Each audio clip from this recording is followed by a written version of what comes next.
Welcome back to Leeds Lately. We're here for the live fixture of Arsenal versus Leeds United at Elland Road.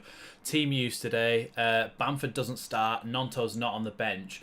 But Jesse Marsh must have been watching the midweek fix when I suggested putting Luis Sinisterra as that central attacking midfield role.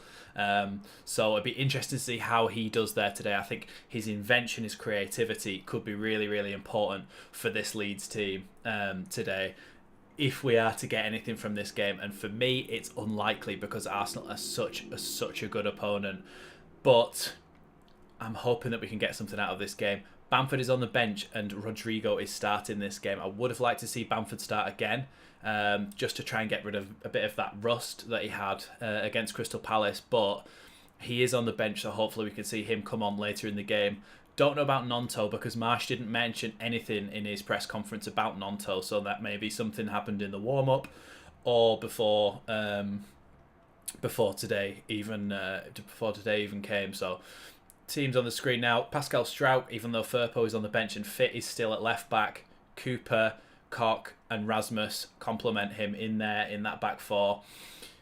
In front of the back four is Mark Rocker and Tyler Adams, and then in front of them from left to right is Jack Harrison, Luis Sinisterra, and Brendan Aronson off the right. And we've said as well that Brendan Aronson off the right-hand side has actually been a lot better than he has when he's ever played centrally. So it seems like Brendan Aronson is in his ideal position today. Sinisterra is the most creative player I think we have, and he's in behind Rodrigo. My final score forecast, I think it's going to be 2-1 to Arsenal. I think that Jesse's game plan is going to work today, but because Arsenal have a better team than us, they have better quality players, I think that's going to win out. And so I think they're going to be able to get past our defence, which hasn't been fantastic over the last couple of years. So I think they're going to score 2 and we're just going to manage to score 1 goal. But that is not as bad as losing 2-1 to Crystal Palace. Obviously, Arsenal are top of the league. They're absolutely flying. Arteta's doing a great job. And I have to say, their players and their system, it works beautifully at the moment. So I'm a bit worried about the scoreline, but for me, I think 2-1. If you haven't already, hit that like button, please. That really helps get the stream out there. I must remember to start the timer when the game actually starts because... yeah, it's the right one. Because sometimes I forget and then I have to try and sync it up. So, game is about to kick off here at Elland Road, and there it goes. So, Leeds United versus Arsenal at Elland Road. Long ball forward and goes straight through to Meslier to start. Hopefully, Meslier is a little bit calmer than he was against Crystal Palace, because a few of the times that he came and tried to claim for crosses and stuff, he did miss the ball and it didn't end up in a goal, but it was worrying. So I'm hoping that Meslier is a little bit more comfortable today. Although it was against Saka and Arsenal last time he made that terrible mistake. Early offside as Leeds tried to ping a ball forward. Arsenal try and take the free kick early, but Aronson is straight on it. Welcome everybody who's joining. Like that stream if you haven't already, that really helps me out. But 0-0 here at Elland Road. I wish I could have been to this game, but I didn't quite manage to get a ticket, unfortunately. So no match day vlog from this one, but we've got the live watch along anyway.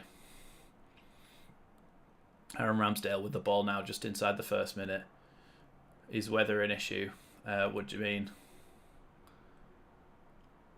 For this game, or...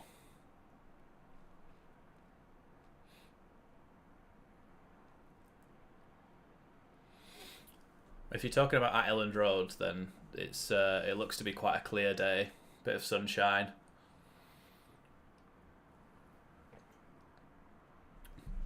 Yeah, it looks quite a clear day, probably quite cold like it is where I am, but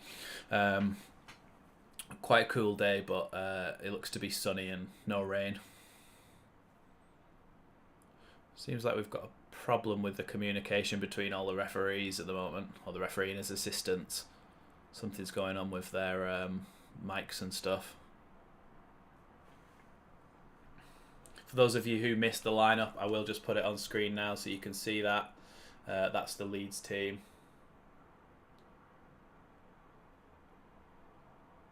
just so I don't have to read it all out again. Obviously, Ayling's on the bench, Firpo, Llorente, Click, Somerville, Greenwood, Gelhardt, Bamford, but no Nonto today, which is a bit of a mystery. We don't know about that, so I'll be interested to find out from Marsh at some point if he gets asked where Nonto is, because I really wanted to see him today. I wanted to see him get 10-20 minutes at the end just to see what he could do.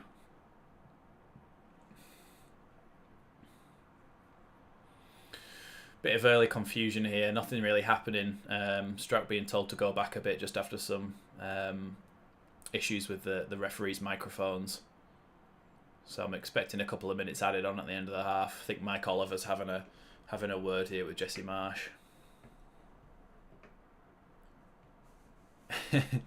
Yeah, we can't all be as lucky as you, Kelvin, can we? Cold and brisk in Yorkshire.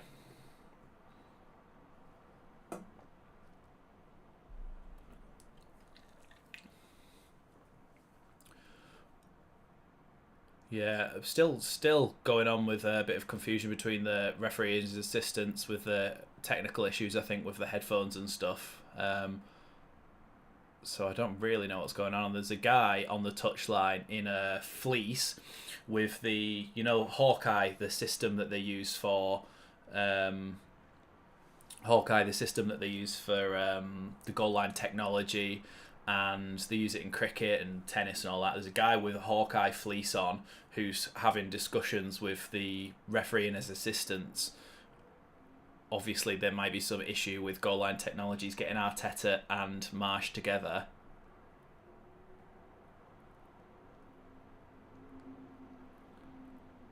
It feels like he might be saying, the goal line technology's not working.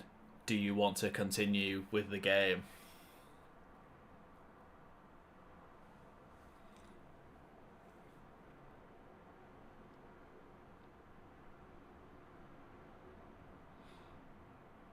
I feel like I've kind of got the gist of that there. It seems to me as if the goal line technology isn't working, and the referees had to go up to Marsh and Arteta and ask them if they're happy to proceed until it's fixed, rather than just waiting for it to be fixed and then carrying on with the game. So I feel like Jesse Marsh was quite affirmative and was like, yeah, just play on. So I feel like we may be able to see the game restart here now. But this is a strange one. I've not seen this before. Obviously, it didn't work in that. Was it who was it? Was it Sheffield United Aston Villa game? I know it was the game that kept Villa up. Hi, Bandy. Yeah, we don't know about Nonto. Marsh never said anything in his press conference yesterday, which I watched, and he's not said anything pre-game here. He's just not in the starting 11 and not on the bench either. So we don't know about Nonto. So we'll have to wait and see on that one. Yeah, Marsh is going out onto the pitch now and talking to his players and having a word with all the midfielders.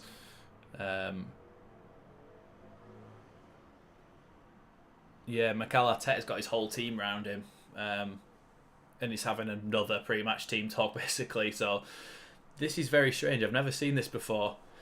I've never, ever seen this before in the Premier League. Very, very strange goings on here at Elland Road. Players are all going back out onto the pitch now. So we must have at least 5 minutes added on to the first half here, really. So it's going to be a bit of a strange game. Leeds players have just got the ball in the middle of the pitch and are just passing it around as if it's a warm-up and training drill.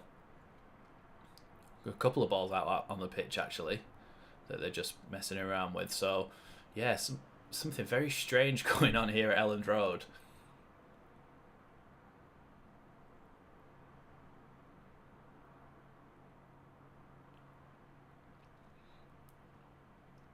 Referees and his linesmen and people in jackets with lanyards on and stuff still talking on the touchline.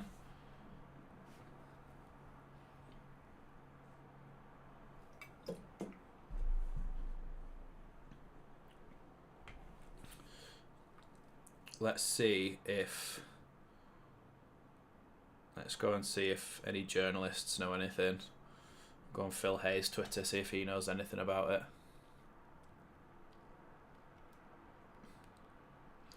So Phil Hayes tweeted that there was some sort of power cut / surge right as the game started. Lights in the stand started flashing off and then on. Sounds as if VAR might have been affected. Teams are keeping warm at the moment, but no play. So the first reply is void the game and give us a point, please. So looks a bit strange here. So it doesn't seem as if it's just the Hawkeye. I think it might be the whole VAR system as well. Some sort of power cut surge, and it might be affecting everything. This is why we need this stadium redevelopment. Yeah, Bandy, Joffy needs to get more game time, doesn't he, if we don't want to lose him, because he could... But then, if in the next window we then manage to sign somebody like... Oh, it's just my bottle. I wonder what that was. Oh, you can't see it anyway. So if Joffy doesn't get a start very soon and he doesn't start getting more and more game time, it seems to me as if, like you say, he will want to go somewhere else. But if we are to sign somebody like, I know it's a long shot, we won't sign Cody Gakpo, but somebody who is an out-and-out striker and who we want to bring into this team, if we were to sign somebody like that, that makes Joffy further down the pecking order. So I think he needs a loan to a championship to a championship team where he can get a full season in the championship scoring goals and then come back to Leeds, and then he might be a little bit higher up the pecking order, or Bamford might have gone by that point. So I think, to be honest, we need to sign another first team striker, send Joffrey out on loan for a season, have him get a full championship season under his belt, scoring goals, getting assists, being in the thick of a first team every week, then bring him back and see where he lies then. Because he obviously is still young, but a loan I think would probably be the best thing for Joe Gelhardt. Michael Brown saying it's difficult to know where Leeds will finish this season because the two teams I thought would struggle, Fulham and Bournemouth. I also thought Fulham and Bournemouth would struggle a mid-table, and there's only 4-point difference, to bottom teams. It's a weird one, isn't it? Because everybody at this point is very in and about it, aren't they? Like, from, you say after it gets to like 8th to 10th, from there downwards all the way to the bottom of the table, there's no points in it really, is there? And at this point it's impossible to know. I think we're basically doing what we predicted that we were going to do at the start of the season, and just be kind of in and around mid-table. You lose one week, you win the next week, you get an unexpected result against Chelsea, but then you lose to Crystal Palace. We kind of expected this to be our season, and it's not fun and it's disappointing sometimes, but it's where we are at the moment, I think. So I think we're just going to finish mid-table for me. Robert Cash, general sentiment around Marsh. I honestly think it's a bit 50-50. Twitter is generally where you see the vocal minority of people who are very negative and stuff. So you do see a lot of Jesse Marsh hate on Twitter. But then I think that's not a true representation of most of the fan base, because most older fans aren't on Twitter, and most older fans seem to be a bit more level-headed, to be honest. And like me, think we just need to give him more of a chance, at least a full season, to see what he can do, as long as he's not getting... Players going to be temporarily suspended here at Elland Road until they can restore power to the VAR and the electronic systems. This is a very strange live watch-along. It's a live watch-along of a break. So at the moment, the players are all walking off the pitch at Elland Road to go back into the changing rooms and have a temporary break. And I have never, ever seen this before.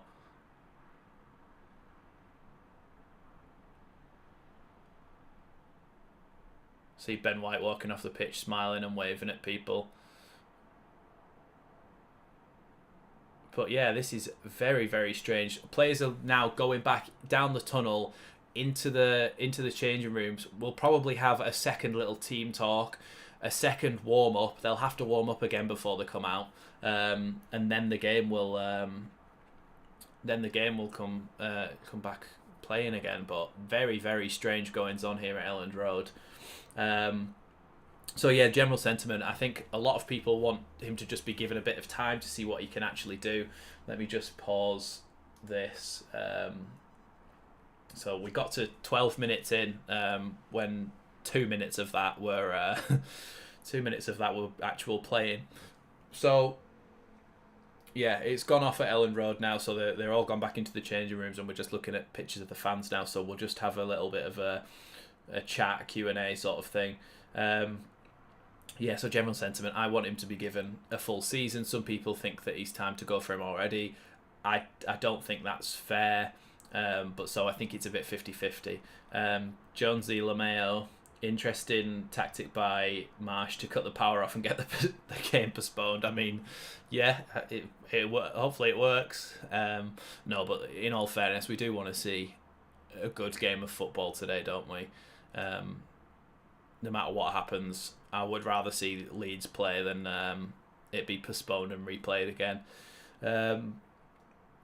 Has anybody got anything else they want to talk about? Anyone want to? Obviously, it's not on TV, so anything that you want to know about what's happening at the ground, or is Bamford considered a long-term option? How long has he been with the squad? Not sure if he has Leeds in and out striker with that. In fact, he's been with us since Victor Orta moved from being a sporting director at Middlesbrough, where Bamford was playing, to then being the sporting director at Leeds, and then wanted to sign him. I think he was signed in 2017. Let me just check that. Sign for Leeds. Yeah. 2018, sorry. 2018, yeah. Undisclosed fee on a 4-year contract. Yeah, Victor Orta was the sporting director at Middlesbrough, where he was playing, then signed him for Leeds. Everybody moaned about him in the Championship, and they were asking for, if you're not a Leeds fan, you probably won't even heard of Ryan Edmondson, but at one point people are crying out for Ryan Edmondson to be playing in front of him, and he's been on loan to Carlisle, all over the place, basically, a lot of League Two teams, and he's left now. So that's how much Leeds fans didn't rate him at one point. In the season that we came up, he scored 14 goals, and that seems okay for the Championship, but everybody said, well, that's actually not great considering we created the most chances by far in the entire division. So I think he is being considered a mid-term option, if that's a thing. He's kind of there for the next year or so, 2 years maybe, because he is a good striker when he's in form. He scored 17 goals and got 7 assists when he first came up, 24 goal contributions in 38 games, and I don't think he played every game that season. So that was massively outperforming what we expected of him. And so we then do rate him now, but we're looking at strikers like Cody Gakpo, who's like the future of Dutch football. To be honest, I think we missed our chance for him. I think he's going to go to a more established European side, whether that be in the Premier League, somebody's playing Europa League, Champions League football, or whether that be abroad somewhere else in one of the other big 5 leagues. But I don't think we're going to get Gakpo. But we are going to go for some sort of promising player that can play in the first team as well. Because obviously Wilfried Gnonto that we signed was he was playing for Zurich in Switzerland and wasn't considered ready for the Premier League when we signed him. We sort of panicked because all of our bids fell through on the last day of the transfer window on deadline day, so he's not considered as a first team option. Bandy saying we are a Premier League club, this power problem is a scandal. Yeah, it's ridiculous. Like, we know how old the stadium is, and there's obviously plans to redevelop it, which, if you haven't seen that already, there's a video, my most ever viewed video on my channel is explaining that stadium expansion. But yeah, it's weird because how can you be a Premier League side and have a power outage that causes the whole, like, surely there should be backups of backups to make sure stuff like this doesn't happen. So VAR has been interrupted, and I'm just seeing the pitch now. A lot of people have gone out for a pint, and there's just a couple of leads. I think it's Sam Greenwood and Joffy, or maybe it's Click, I can't tell. Them miles, the camera's miles away. So yeah, they're just passing the ball to each other out on the pitch, nothing else happening. Michael Brown, Leeds should do what Chelsea have done by loaning out their young players like Mount, James, Loftus-Cheek, Gallagher, Abraham. Leeds have loaned out Cresswell, Bate. Both can't get in the first team. Yeah, like I say about Gelhardt, I think he's a good one that would be to loan out. But the thing that Chelsea have got that allows them to do that is such squad depth in their actual first team. Because they've got such quality that they can basically field 2 11s that are capable of competing in the Premier League. They can then afford to send out their young players on loan. We don't have that kind of luxury. So we actually, if we sent Joffrey out on loan and a few other players, we then actually wouldn't have a backup for Bamford, and Bamford's injured all the time.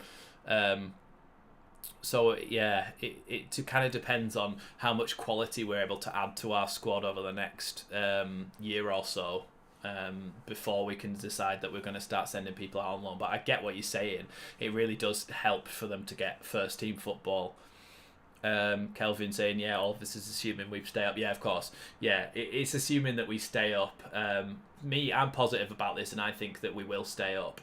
And so you just have to take it with a pinch of salt, all this stuff about stadium redevelopment and stadium modernisation, because it's not necessarily going to happen if we go down, but to be positive about it, that's the plan if we stay up. There's just a little caveat there. That's only the plan if we stay up. If we go down, then obviously it's a different matter. But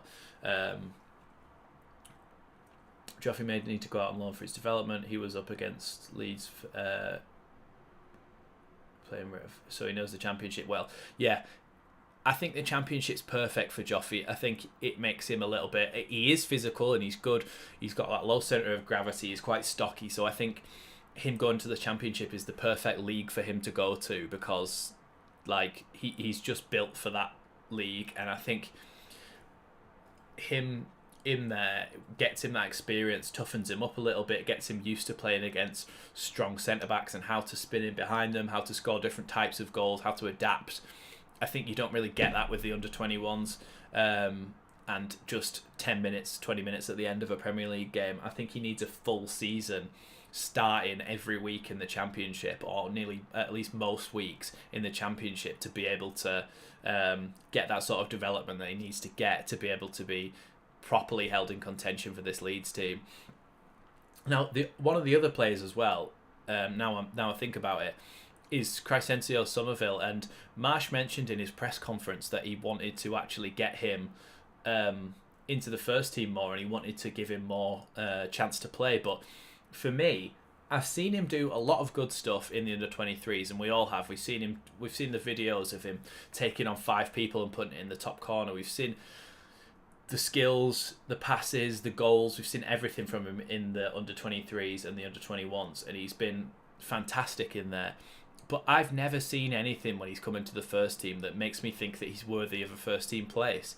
I've never ever seen him perform like against Crystal Palace at the end. He came on, he nicked the ball past a player and got brought down for a free kick. And I thought, oh, well, that's good. He's getting in there straight away. He's winning free kicks in dangerous areas. And then after that, he did nothing for the rest of the entire game against Palace. He was given half an hour to show what he could do. I didn't see anything good enough for him, so I would like to see him go out on loan to see what he could do in the Championship, or maybe abroad, maybe back to the Dutch league to see what he could do there for one of the lower in the table teams. So yeah, hopefully Somerville gets a loan or something that can give him a little bit more game time, because to be honest, I don't think he's ready for the Leeds first team or any Premier League first team. I'm not happy loaning out Gelhardt, says Bandy. If we had Cresswell in our back line.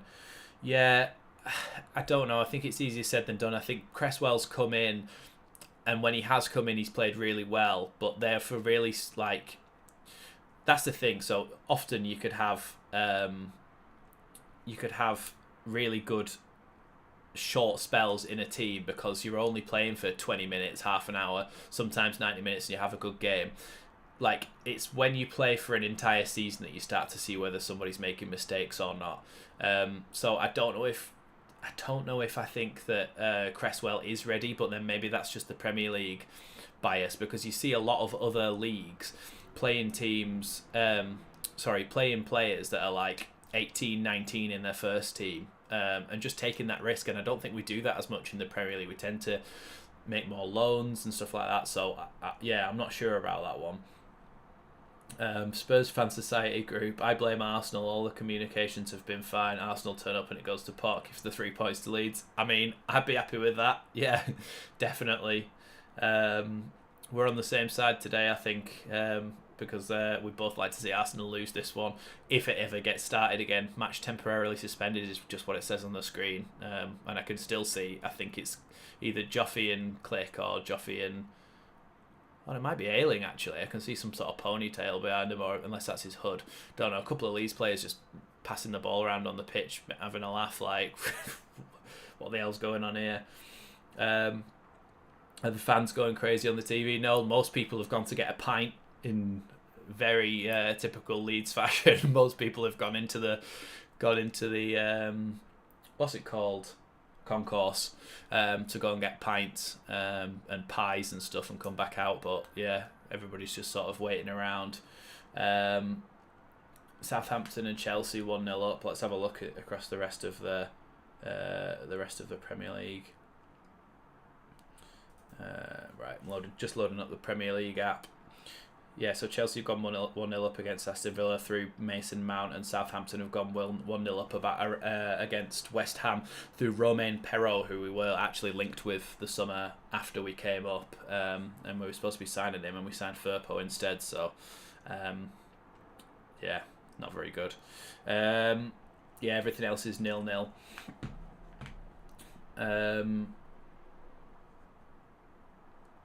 Leeds do need to get a striker similar to the Bamford mould.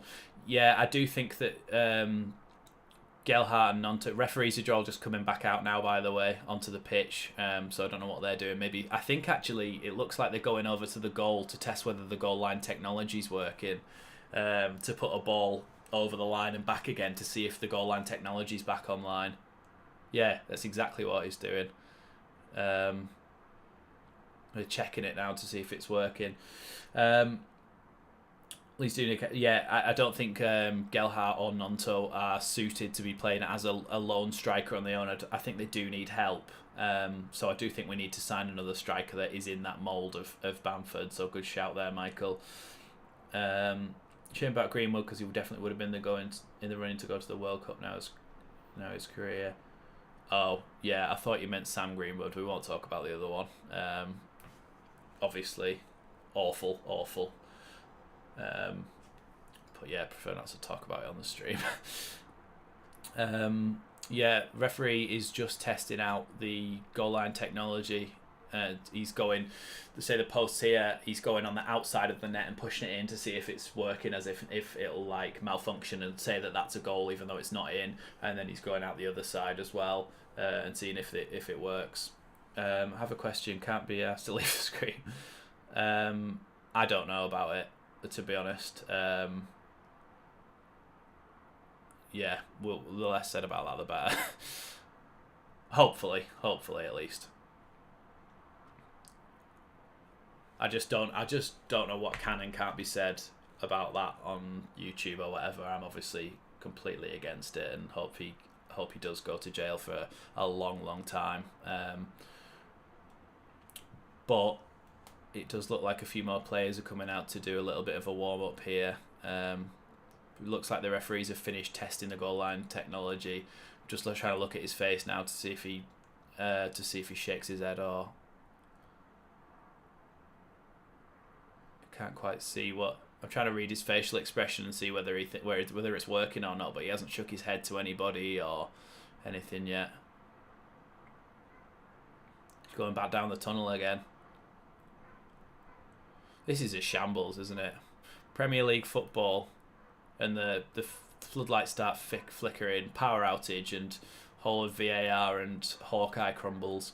Yeah, now Ayling, Greenwood, Gelhardt, and Click are out on the pitch, just passing it around between themselves.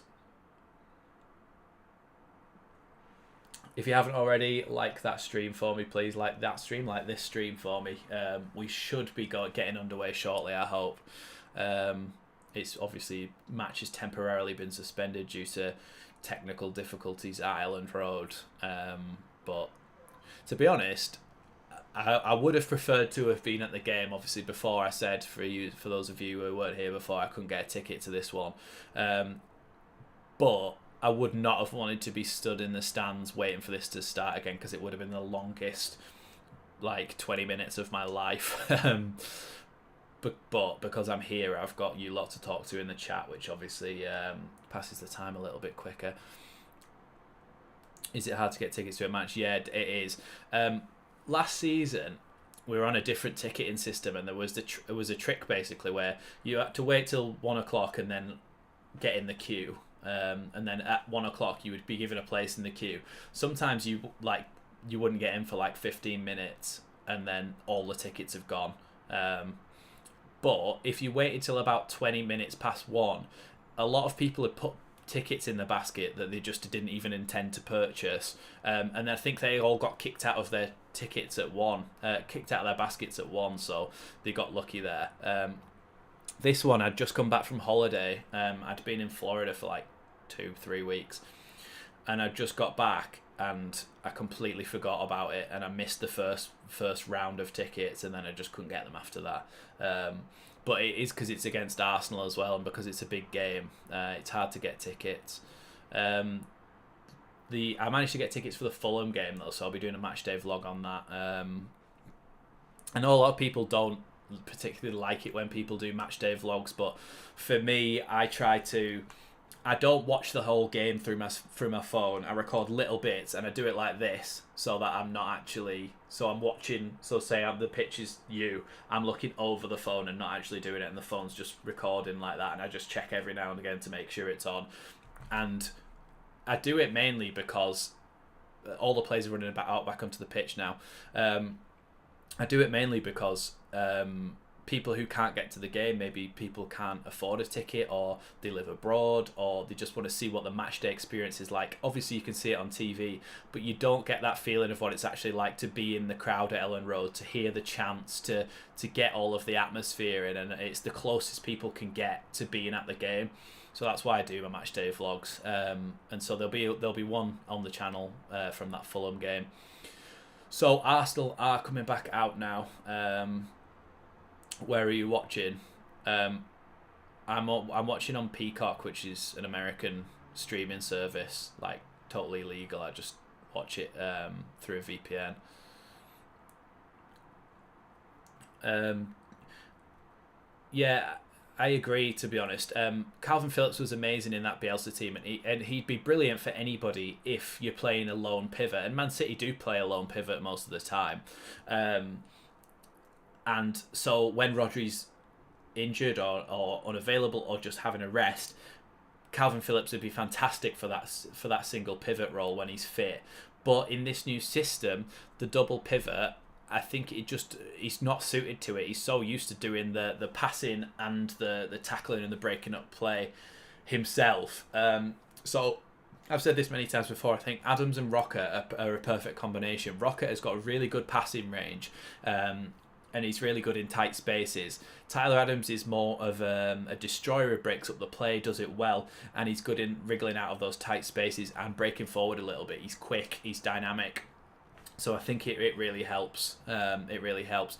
Yeah, Robert saying hopefully this will get into Arsenal's head, this delay and stuff. I hope so, but to be honest, I think they're too good for us today.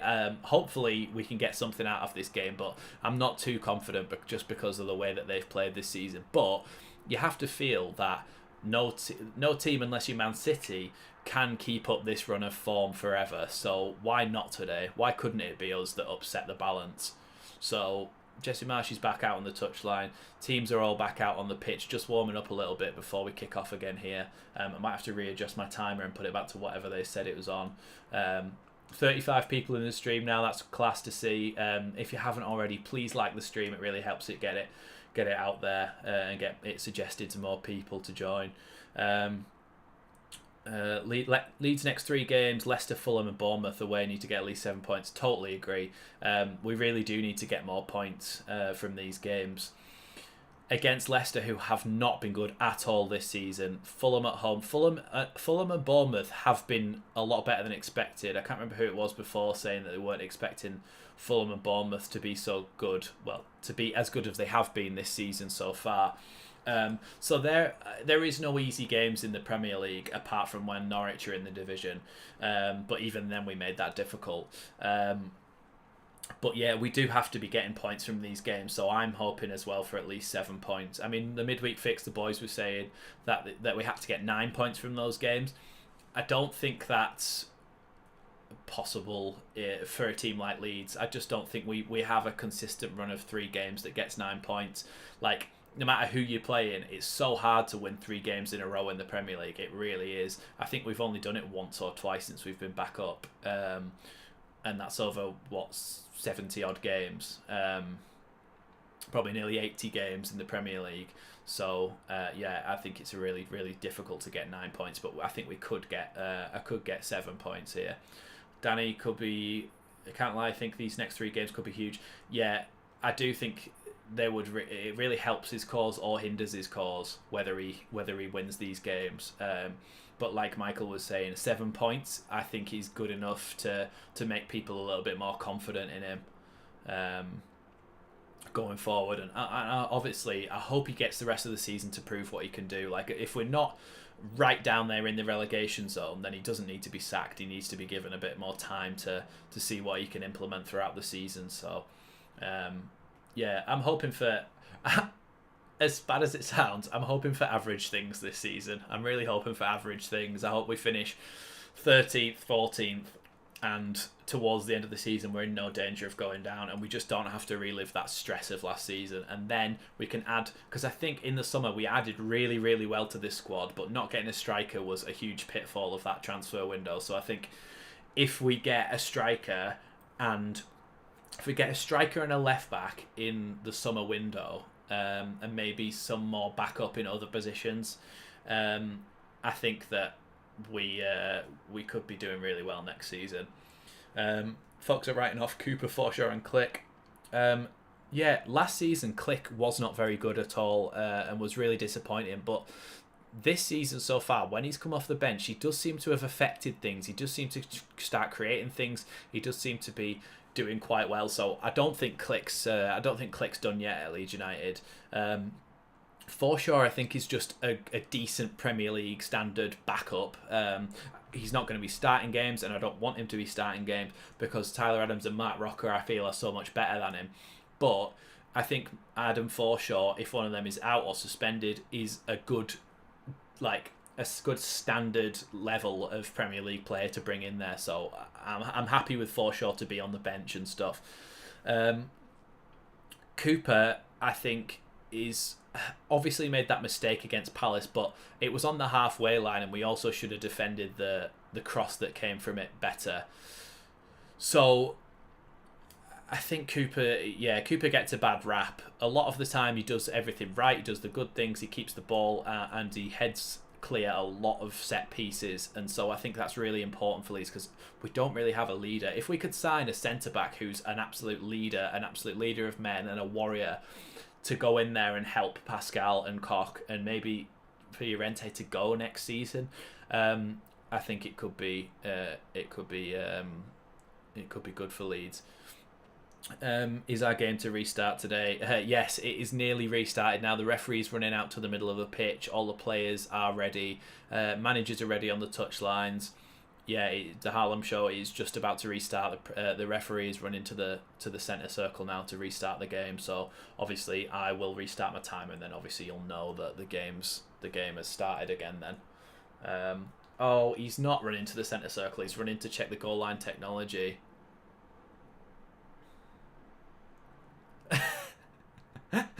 He's putting the ball in and out of the net, and all the Leeds fans are going, "Oh, way!" every time he puts it in the net. And I think the referee's having a laugh, and so's Aaron Ramsdale. I think fair play to Aaron Ramsdale. He got a lot of abuse at Leeds last season, and even the coins that were chucked at him, which I never agree with. He picked them all up and collected them and was like, "Oh, cheers!" So I like a bit of housery from him. 44 concurrent viewers, that's absolutely brilliant. If you could like the stream, that would be great. It gets it out there to more people. We are about to kick off again in a second. The referee is walking down the pitch now with the ball in hand, and Marshy's giving out a little bit of a team talk. Click has shown his best form under Marsh. He wasn't showing it under Bielsa. Leeds results improved when Cooper returned from injury latter end of last season. Yeah, Cooper was really good and instrumental at the end of last season. And Click wasn't great at all last season, even under Marsh, I don't think. But when he's come in off the bench, especially against Wolves in that first game and some of the other games, Southampton, he was quite good as well. Yeah, I think Click's definitely improved and shown better form under Marsh than he had been doing under Bielsa over the last couple of years. Mikel Arteta just has the whole Arsenal squad round him now, including all his coaches, giving out a bit of a team talk. So he's probably got one of those whiteboards out drawing things on it, like he did in that documentary. But yeah, it looks like the Arsenal players are going back out to their positions again now. Leeds players are just passing the ball around on the centre circle, waiting for this to restart. I wonder if we're going to start from like 12 minutes, where obviously I paused it there at 12 minutes. I wonder if we're going to start from there, or it's going to go back to the minute it was paused.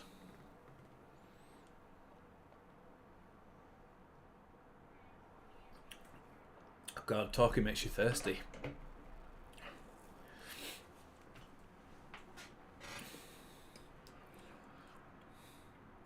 Is there any Arsenal fans in the stream? I suppose that Arsenal have got a lot of channels, haven't they? So they'll have their own live streamers. But if there is any Arsenal fans, then just shout up and we can talk about the game and stuff. Leeds are about to start again with Pascal Struijk with the throw-in he was about to take about half an hour ago. So I'll have to wait until the timer comes back up on the screen again to be able to know what time they're starting it from. Oh, starting it back from the first minute.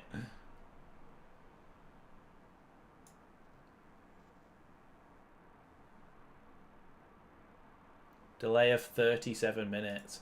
Right, we're synced up with the timer on the screen now. So the ball back with Rasmus Christensen. Tries to knock it over for Rodrigo, but Arsenal are able to nick it out, but Jack Harrison's got it back, and Sinisterra's running with the ball towards the Arsenal goal on the edge of the box. He's about to have a shot. Has a shot just past the post. Good early signs from Leeds here. Sinisterra had the ball there. He drove at the defence through that central area directly towards goal, and then had a bit of a strike. He pulled his shot just wide of the post, and Aaron Ramsdale had it covered all along. Knew where it was going, but good early positive signs. And like I said on the midweek fix, Sinisterra through the middle, I feel, could be the answer to some of our creative problems. Commentators just saying Sinisterra 6 goals in his last 7 games for club and country. Obviously scored that goal against Brentford, and he scored the one against Everton as well, and then he scored a couple in the international break for Colombia. So he's in good form apart from when he got sent off. Bukayo Saka out on the right hand side, coming up against Pascal Struijk and Rocker. Tries to play a ball down the line to Ben White, but Pascal Struijk is able to shield it out. It's so weird seeing Ben White back at Leeds. He's grown up a lot. I looked at I made a video midweek of a preview for this game, and I got a picture of Ben White off the internet to put in as an overlay whilst I was talking about the tactics. He looks so much younger when he played for Leeds, but you just don't really remember him like that. But he was really young. It's been a few years since then, and he's now absolutely flourishing in this Arsenal side, so fair play to him. I think he's done really, really well since he's left Leeds. So Saliba with the ball now, passing it out wide to Ben White again. Saka picks up the ball, and Struijk puts a little leg in on him and trips him up, so that's going to be a free kick to Arsenal on the halfway line. Yeah, we were suspended this game for 37 minutes. That's how long it took to get it all sorted. But we're back underway now here at Elland Road. Arsenal with the ball with Martin Odegaard. Recycles it back to Gabriel. Then out to Tomiyasu. Now, I talked about in my preview about who would be playing that left back role, because Zinchenko is injured, and Zinchenko is definitely the best for them at playing that role, where he sometimes slots into a 3 at the back and sometimes slots into that midfield a little bit higher up. But Tomiyasu is the player that's come in. Leicester and Forest in real danger of relegation. Leeds could be finishing with 16 to 13. Yeah, I totally agree with that. I think Leicester need to be really careful that they don't get into a rut and they just keep going and going and going and losing these games, because before you know it, you're right down there. That's what happened to us last season, but obviously Leicester are a lot more established than we are. I do think, though, if Leicester go down, James Maddison up for grabs will be very cheap compared to what he would have been if they stay in the Premier League. So James Maddison, I think he'll go to a Champions League club. He's the type of player who would go to a Spurs or an Arsenal, because I think he's that good. But other than that, they've got that Kiernan Dewsbury Hall. I think he would get signed, snapped up, but after that, there's not that many players that Leicester have that many people would want, I don't think. Saka out on the left, on the right hand side, being closed down by Strauch and Rocker. Leeds throw here after that. There's a little bit of confusion there because about 3 or 4 players came together, but the ball bounced down. It's a Leeds throw in halfway inside the Leeds half. Pascal Strauch to take the throw in there. He's stayed in today. If you weren't here at the start, Pascal Strauch has kept his place because of how well he's been playing. He obviously scored that goal against Palace, but it's more been his defensive actions that have been good. And Junior Firpo, who is actually an out-and-out left-back, is on the bench.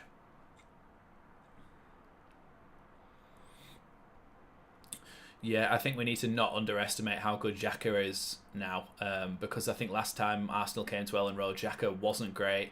He wasn't that instrumental in this Arsenal side, and he got that. He was being investigated, wasn't he, for that foul? Allegedly, he made a foul and got a yellow card for a bet or something. But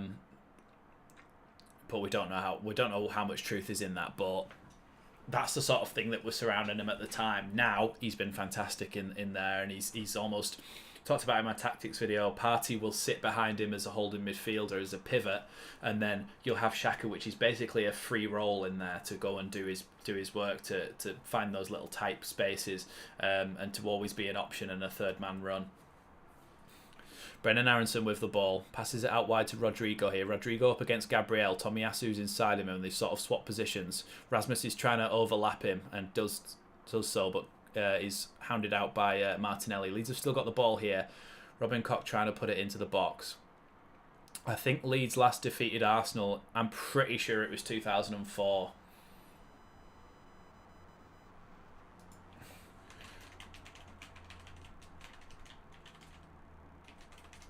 When did Leeds last beat Arsenal?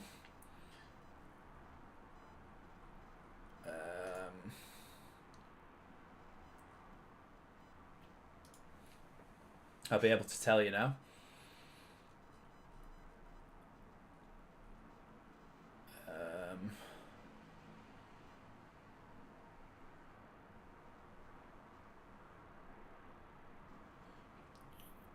Strauch going down the left-hand side, but Sinisterra has been tackled there by Thomas Partey, and Arsenal have got the ball back. Leeds United 3-2, 2003. It's 2003 was the last time that Leeds beat Arsenal.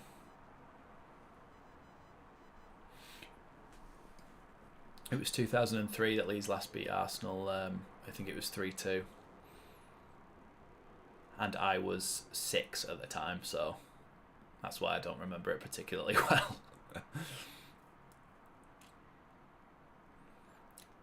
Martinelli on the left-hand side trying to take on Rasmus Christensen. Managed to find a ball into Xhaka in that free roll. Manages to pass it back to Odegaard, back into Xhaka, but Harrison manages to win the ball off them and pass it into Sinisterra. Sinisterra with 6 Arsenal players around him, but manages to keep the ball and pass it out to Rasmus Christensen.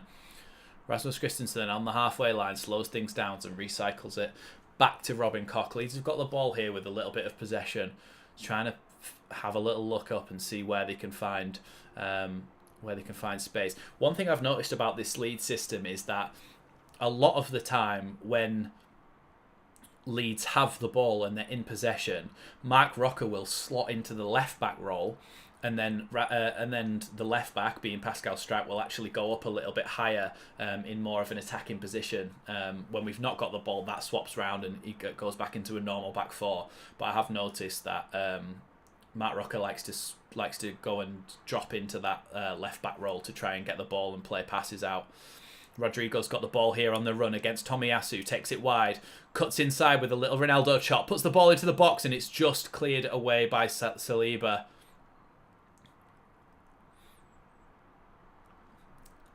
Leeds are sustaining a little bit of pressure here, but Arsenal have managed to clear it long. Goes back to Liam Cooper though, so Leeds have still got the ball. Yeah, Firpo, I have always said, I think would play better in a 3 at the back if he was the wing back, because he doesn't have to do as much. He doesn't have to do as much defending in there.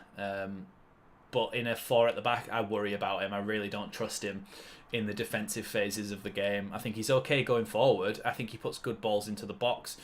He's decent in that sense, but I just don't think he's good enough defensively to play in the Premier League as an out-and-out left back. That's why we needed to sign one in the summer, and it was so frustrating that we didn't. Arsenal clear the ball here, but Leeds are trying to battle for it. Jesus is trying to get the ball in there, but Robin Koch makes a great challenge on him, and Rasmus Christensen is able to clear long. Leeds do well here to retain the possession. Tries to put a ball through. Tyler Adams tries to put a ball through for Sinisterra, but I think Ben White sort of backed him off and put an arm out towards him. 10 minutes in then here, 0-0. Leeds are doing okay here. I would say that they've maybe had the better of it so far, but Arsenal are on the attack again here. Ball into Odegaard from Martinelli, out wide to Saka. Saka against Struijk. Saka takes it past Struijk and manages to just about get past Struijk, but not past Cooper, and Cooper deflects it out for a corner to Arsenal. If you haven't liked the stream already, please like it down below. Really helps me out. But 0-0-0. 0-0-0. There's 3 teams. 0-0 here.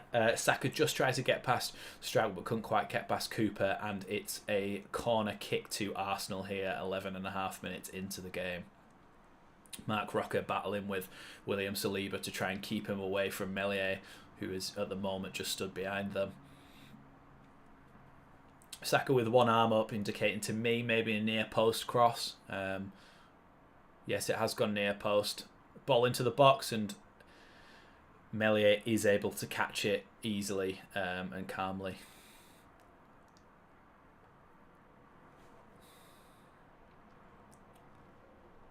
Ball out here to Robin Koch at the back for Leeds. He's driving forward a little bit into midfield. Aronson, who've just mentioned, just managed to get the ball. Good little touch out of his feet and find a player.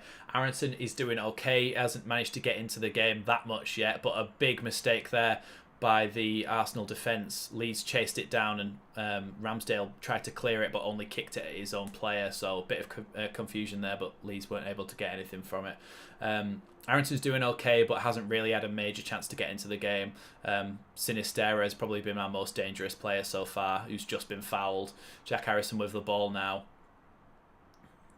Harrison's surrounded there, but the ball is able to be cleared by Arsenal, and Martin Odegaard's on the run here. He's just made it to the halfway line. He's now passed it out wide to Xhaka. Xhaka's going to find the feet of Gabriel Martinelli. Gabriel Martinelli is one-on-one with Rasmus. Leeds have just won a free kick just outside their own box.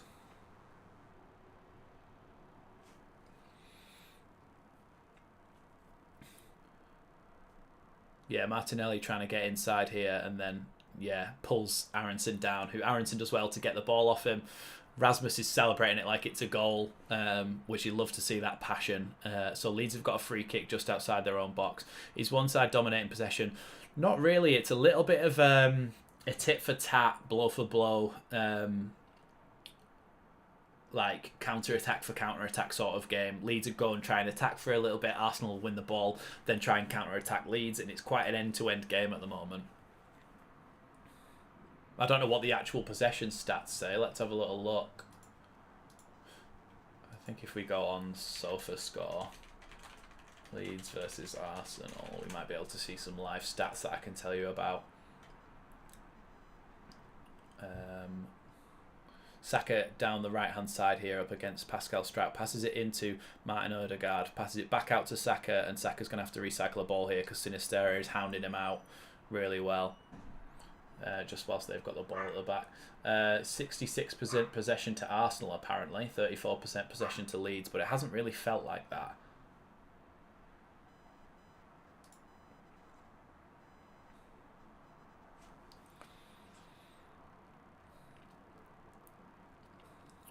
Jack Harrison is chasing down Saliba there, but Saliba manages to pass it all the way back to Aaron Ramsdale, whose name I just forgot for 1 second for some reason.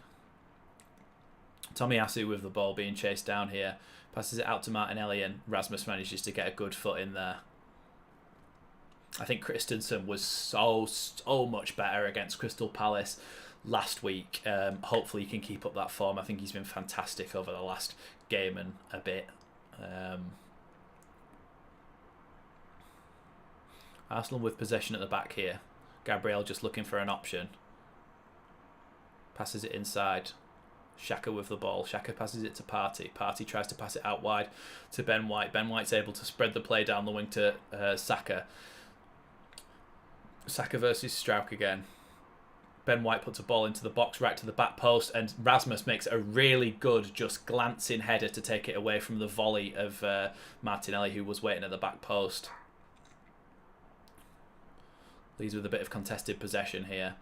2 hands in the back, I felt. A push from Tomiyasu on Aronson. Ball back with Saliba and now Partey with Arsenal.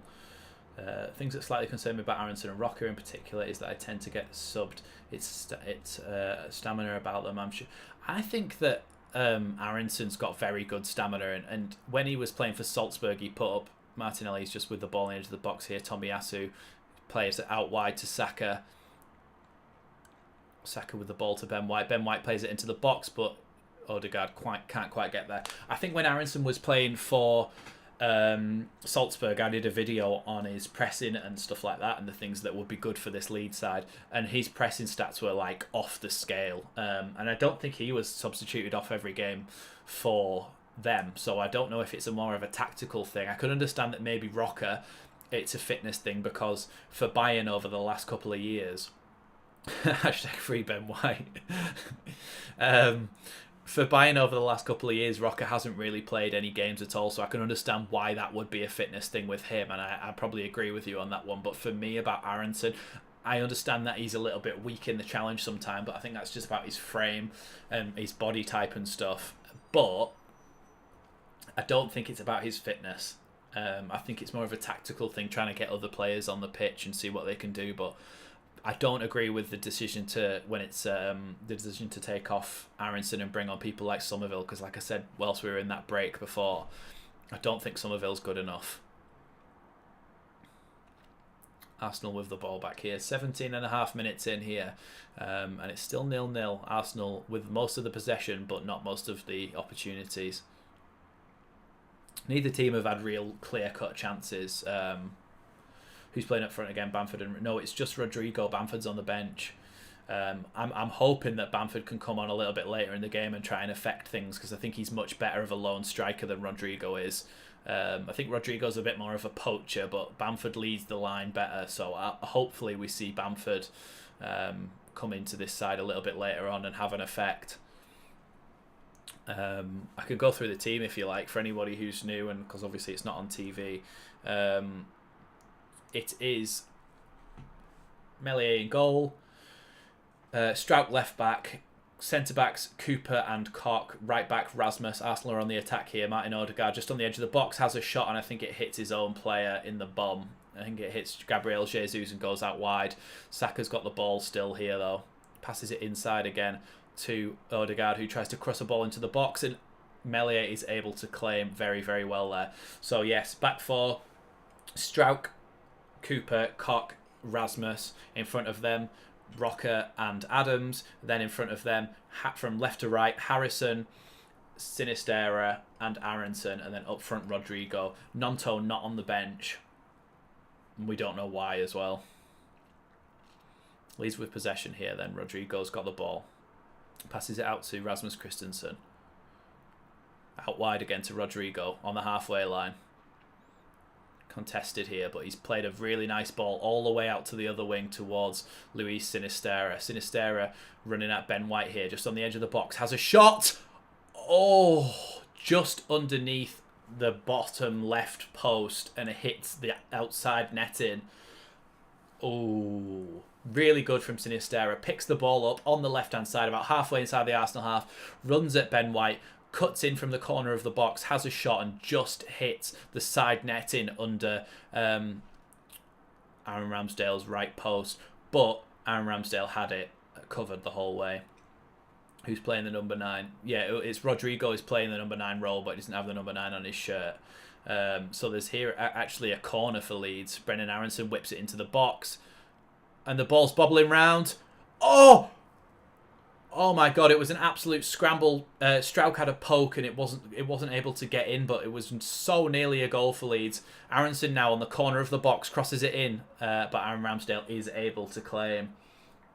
So close. Leeds did really, really well there, but weren't able to squeeze it in. Are we going to be punished for that now? Gabriel Jesus passes it into Saka. Saka on the right-hand side tries to pass it into Ødegaard, and it manages to get through him through a deflection. Xhaka plays it out wide. Martinelli with the ball. Into the centre of the box. Oh, Jesus has just chipped it over the bar. One-on-one with Meslier in a crowded box, and he's just tried to get a toe to it, and he's just chipped it over the bar. Arsenal have come really close there, just like Leeds had done a few minutes earlier. Premier League is very different to the Austrian Bundesliga. Aronson and Rasmus did really well in that league with Salzburg. Yeah, whilst I agree with that, I'm more talking about the pressing, and when I actually did that video, the only pressing stats that were available, because to the general public you can't get detailed statistics on leagues that aren't the top 5 leagues. I wasn't able to get detailed statistics, easy for me to say, on that, so I had to get them on his Champions League games. So his Champions League games, he obviously was playing against a higher opposition in games against teams like Bayern Munich and Liverpool and some really, really good teams. So he was getting those stats in those games. So I think he's got the fitness to be able to do it. Ball out wide here. Martinelli on the edge of the box, just coming inside the box. And Rasmus tries to and manages well to make a block on his shot. Xhaka gets the ball back, passes it out to Tomiyasu. This is what I talked about. Tommy on the halfway line is basically just Saliba, and a lot of Arsenal fans had a go at me for this, but I can literally see it in place right now that they have, and it's happening exactly what I said.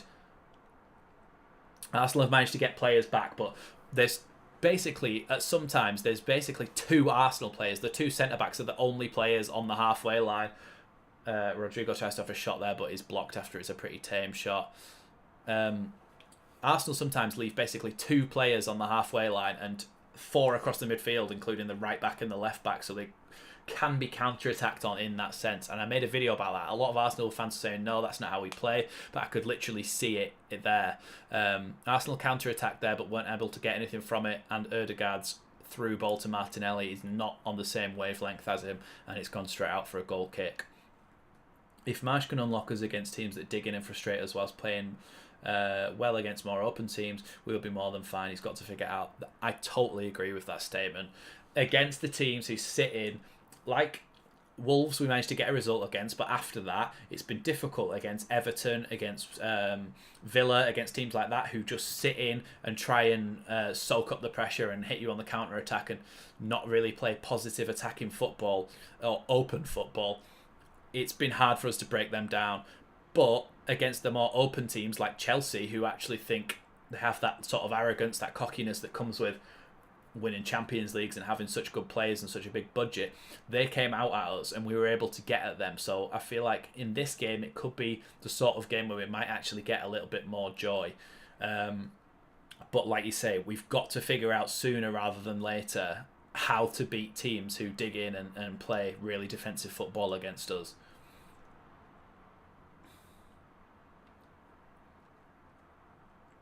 Ball here on the halfway line with Liam Cooper. So about halfway through the first half here, it's been a lot of Arsenal possession, but only a few chances for them. But Leeds have had a few chances as well. I'll say it's been about even. Ball into the box. Ooh, ball into the... Sinistero slipped down the line, managed to cross it into the box. Rodrigo tried to jump and get a volley on it, and it was blocked over the bar, so Leeds United corner. Sinistero with a good ball in, and Rodrigo's shot goes against Gabriel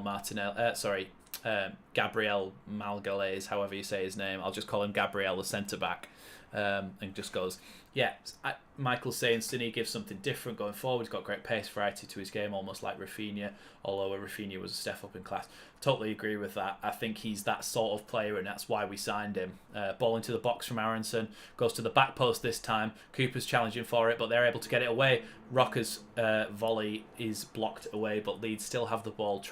Adams tries to pass it long here to Brendan Aronson, but it goes just over his head and out for an Arsenal throw-in. Yeah, Sinistera.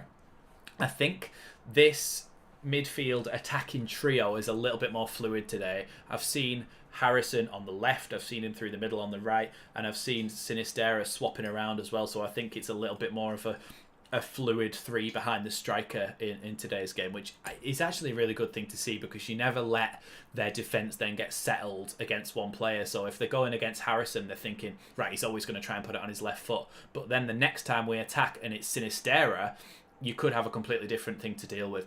Rodrigo was pulled back there by his shirt, yanked back, and there was nothing given just on the edge of the Arsenal box. I feel like that could have been a free kick, but Arsenal have still got the ball here. And they're playing it around at the back. Gabriel now to Partey. God, I need a drink.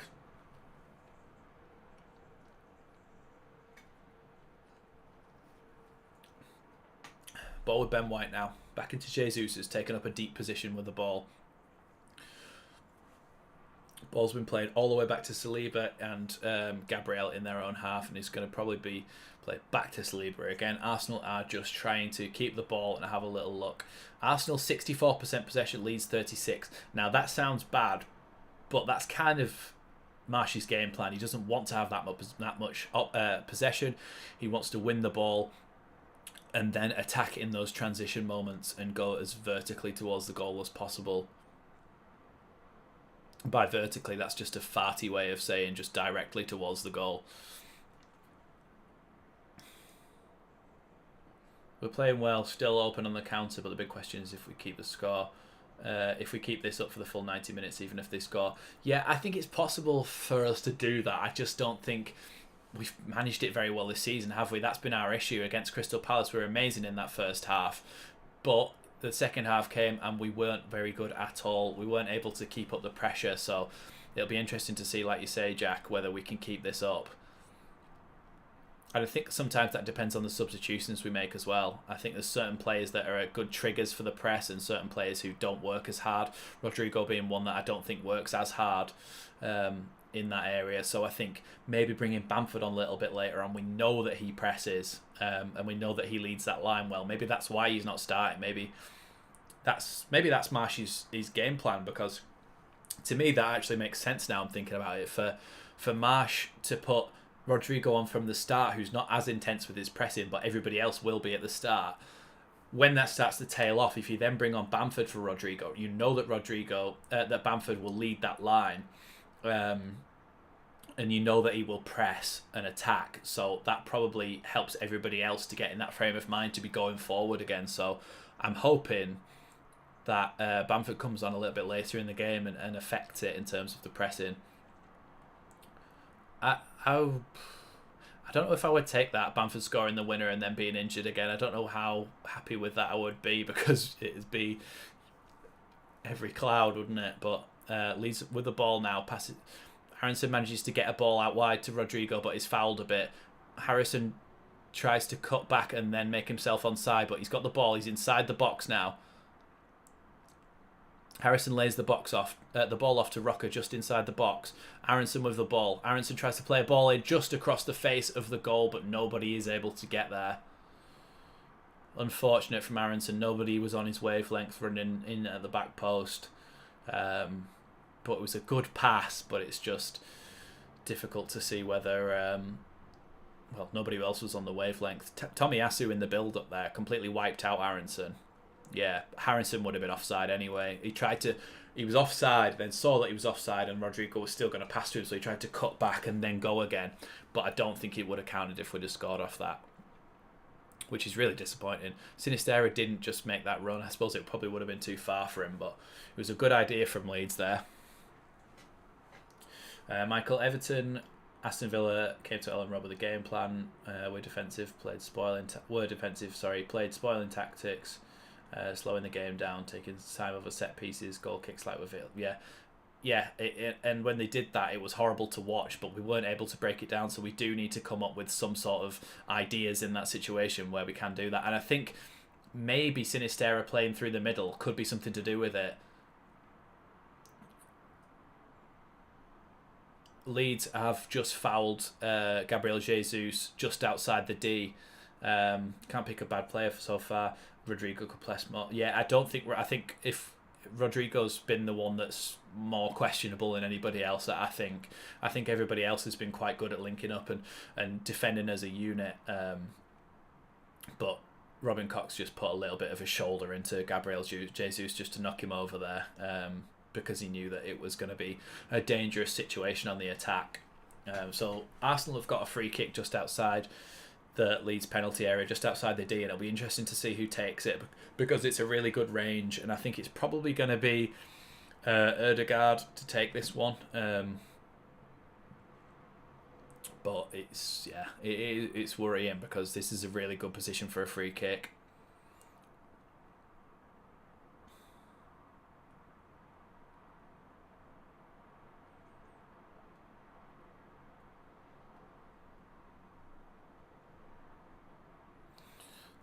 So Leeds players just stood just inside the D of their box here. If you Google SofaScore Leeds versus Arsenal, you've got live stats, player stats. It's got everything. It's 65% to 35% possession. Leeds have had 7 shots. Arsenal have had 4. We've both only had 1 shot on target. 1 off target, and then Leeds have had 5 blocked shots. Arsenal have had 2 blocked shots. Leeds have had 2 corners, 2 offsides and 2 fouls. Arsenal have had 1 corner, 1 offside, 1 foul. Martin Ødegaard about to take this free kick.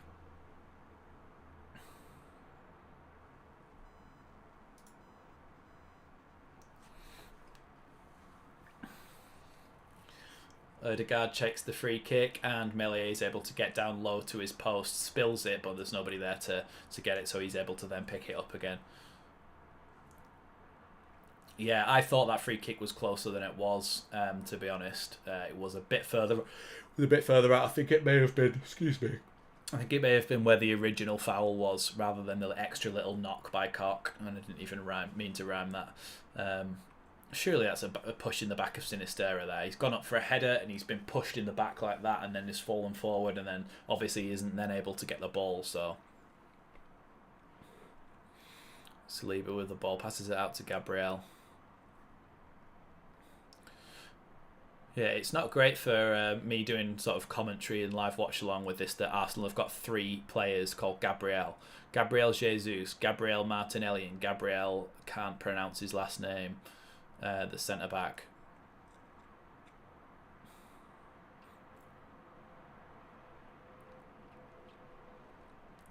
Ødegaard with the ball here. Top teams like Arsenal, Chelsea won't come to Elland Road and play spoiling tactics. They come to take the game. Yeah, I think they do come to take the game to us because I think there's a level of arrogance, but I think that's... Sorry, maybe it's not arrogance. I think there's a level of confidence that teams like Arsenal and Chelsea and Man City and Liverpool have in the fact that they're so good and they've been so good over the last couple of seasons, and Leeds haven't been great over the last season and a little bit. So they would, like, if you were them, if you were one of their fans, you would come expecting to win, wouldn't you? So then I think that lends into our hands in the fact that they'll be a little bit more open, a little bit more aggressive, and they'll try and come after us and come after the game. which leaves more gaps for us to be able to get into. So, yeah, I think it's just a product of the way that the Premier League is, but it kind of helps us.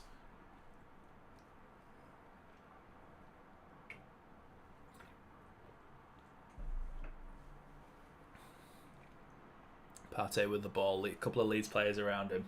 Manages to keep it and play a really good pass out to Gabriel Martinelli.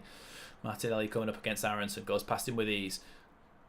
But Tyler Adams with a great tackle. What is that, Rodrigo? Rodrigo's just tried to play a really long ball. First time, just whacked it towards Strauch, and it's put Saka in on goal, and Saka's scored. What are you doing, Rodrigo? You donkey. Oh, what is that about? Play it simple. Why would you do that? Why would you give them the chance to... What do we say every week? It's mistakes. It's always mistakes.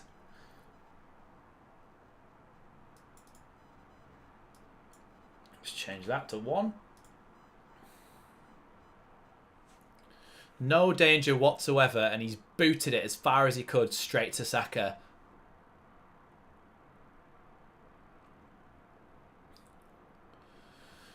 So Rodrigo he's passed the ball with his back facing towards Leeds goal.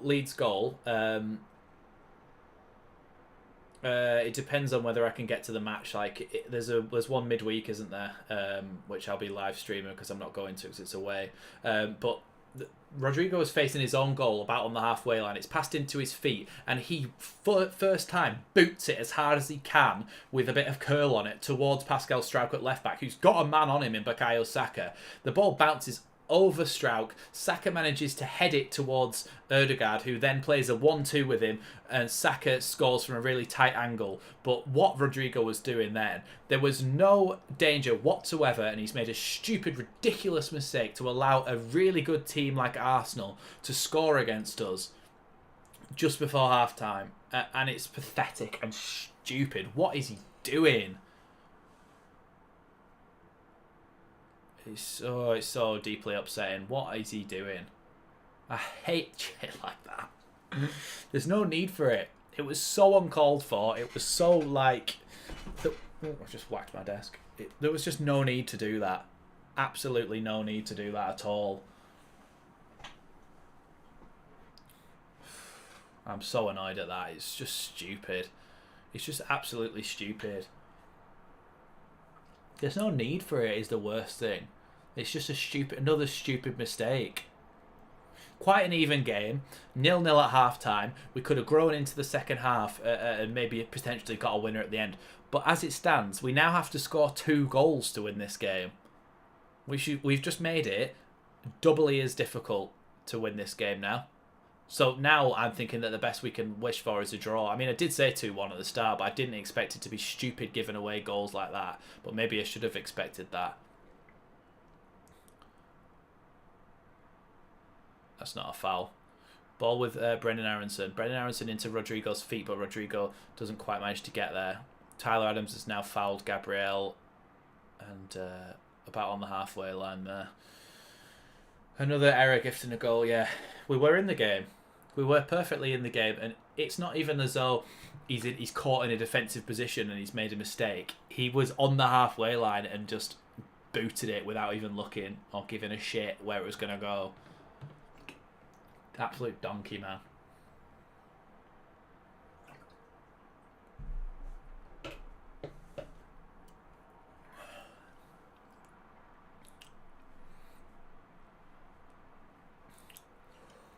I get what I was saying before. To me, still kind of makes sense that his game plan was maybe to bring on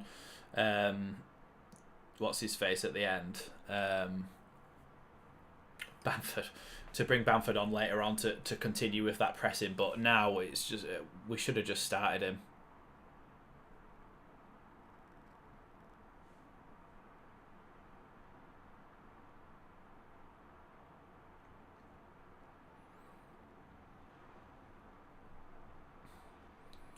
Hull In other news, Hull versus Birmingham City has been delayed because the goals are too big and are being sawed shorter, apparently.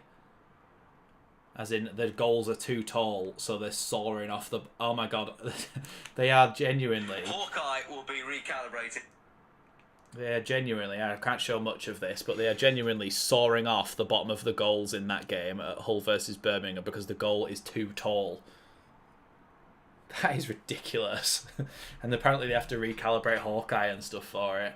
So some weird stuff going on in the world of football today.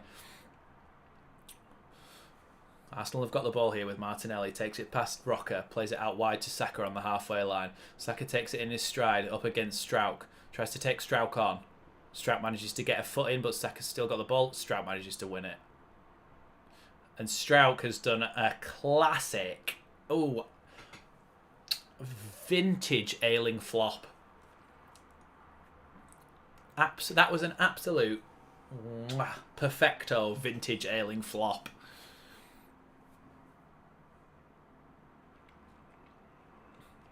So Leeds have won a free kick here because of that Ayling flop in their corner flag, basically. Melié's taking it long. Sprays the ball right down the line, and Rodriguez tries to win it, but Ben White is able to win it against him. Or Saliba, maybe. Tyler Adams tries to put a ball through. Mistake from Gabriel has managed to get the ball out to Rodrigo. Oh my god, Rodrigo nearly just ran the ball out of play completely uncontested. Oh, Jesus Christ, Rodrigo. Rasmus just tried to overlap Rodrigo. A mistake led to Rodrigo getting the ball on his own on the right-hand side. Rodrigo then takes the worst touch I've ever seen and nearly takes it out of play. Then he waits for Rasmus to overlap him, and then he passes it to him, but Rasmus is offside by this point, and it's a terrible pass, and Tomiyasu manages to keep the ball. Manages to nip in and get the ball. I would be so fuming if I was Jesse Marsh. A lot of people have been moaning about Jesse Marsh, and like I said before, is a vocal minority, and it's hard to tell how many people actually are moaning about him, but how can you moan at him when he can't help what Rodrigo does? You could say that he shouldn't pick him, but he's a professional striker. He's played for Spain before. He shouldn't be making mistakes like that. Cooper shouldn't be making mistakes like the one he did against Crystal Palace. You can't legislate for that. That's not the manager's fault. Ødegaard has managed to just take it past a couple of players, but Liam Cooper managed to get it off him. Yeah, it's not his fault. He can't help the terrible mistakes that these Leeds players make week in, week out. He can legislate, he can set up a system, which to me has been working really, really well so far. We've been having a couple of chances, we've been attacking well, we've not had most of the ball, but that's the plan. But he can't help those mistakes. It's not his fault.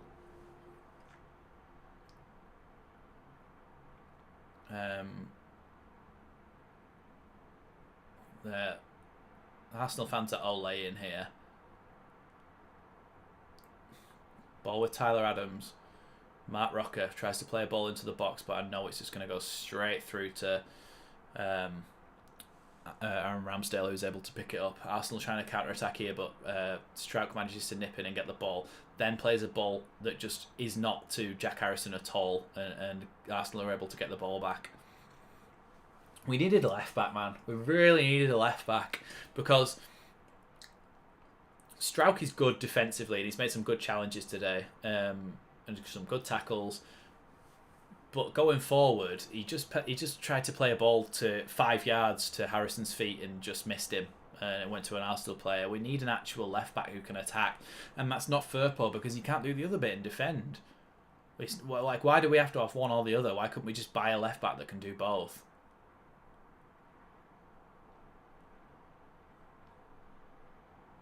Unless we get some sort of special dispensation to say, look, this is how shit we are, Premier League. Can we have another left back playing on the pitch at the same time, please? Leeds have got a free kick just on the halfway line.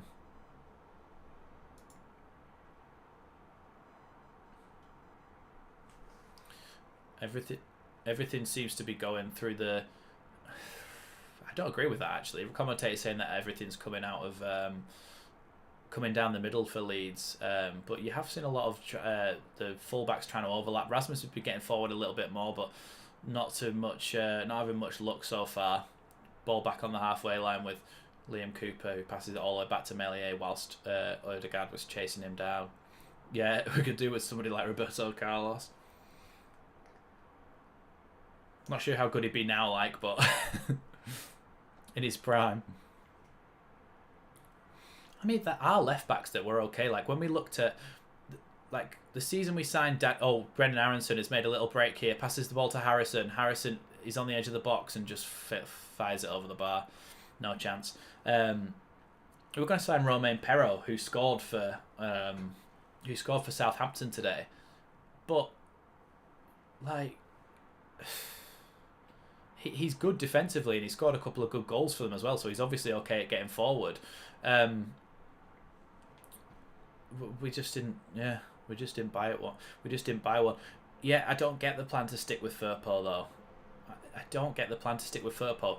Even if he was good, even if he was the best left back in the world, I would still want to sign another backup left back because he's injury prone.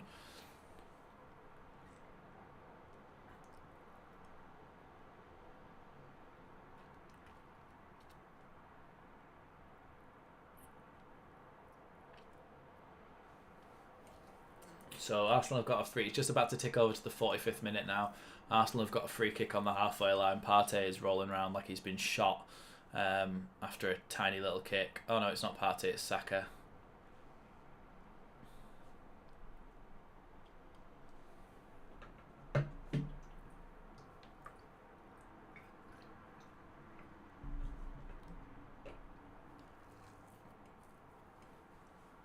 Plus 1 minute, only 1 minute added time, but when I said there was going to be about 5 minutes, that was because the game had actually stopped, but it was to continue. The timer was continuing, so they have added that time on because we started back from 1 minute again. Odegaard's had another shot, but Meslier is able to pick it up. What stings so much about Rodrigo being so poor is that he's the record sign. Yeah, he was signed, and we all thought, oh my god, we've signed Spain's number 9, Champions League, Valencia player coming to a newly promoted Leeds United. Like, this is amazing.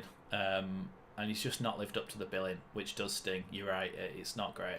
Get Bamford on, he can manage 45. Yeah, Bamford was warming up then. I don't know if I mentioned that. Bamford was warming up then. Marsh with some instructions next to him. I think Rodrigo looks a bit gutted, to be honest. And, I mean, so he should for what he did there. I don't know. It's just not gone well for him, has it? Let's have a little look around the grounds. What else has been happening? Let me just refresh the Premier League app. I imagine that the second half of those games has probably started. Yeah, it has. Chelsea are 2-0 up against Aston Villa. Goals from Mason Mount and no assists apparently, so I don't know how they've happened. Obviously, Arsenal 1-0 up against Leeds by Bukayo Saka goal with an Odegaard assist. Southampton West Ham is 1-1. Declan Rice has equalised in that game with an assist from Said Benrahma. And Scum versus Newcastle is 0-0 with Ronaldo getting a yellow card and Dan Burn getting a yellow card. So that is the scores around the grounds. Obviously, Liverpool Man City kicks off at 4:30 again today. So I'm hoping for a Haaland hat trick for my fantasy team. Because that would sort me right out. But yeah, those are the scores around the grounds. Where can you watch it? I'm watching it on Peacock TV, an American streaming service. But you have to do that through a VPN. Let me just make sure the timer is... I wonder if I bring that to the top.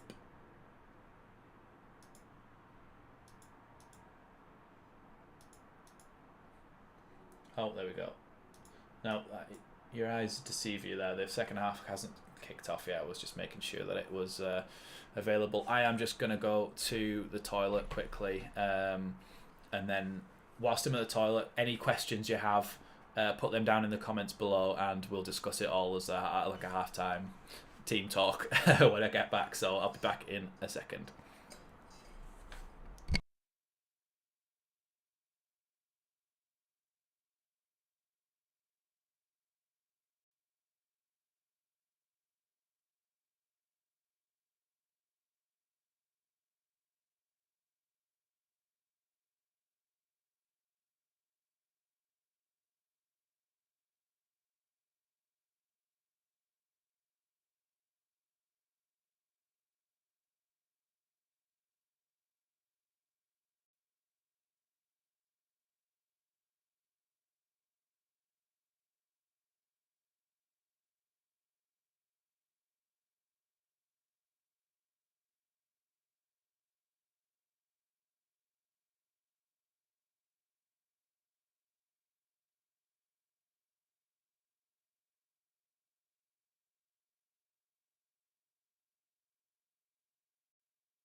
Actually, I don't need my can't speak. Don't need my headset on for this because give my ears a bit of a break.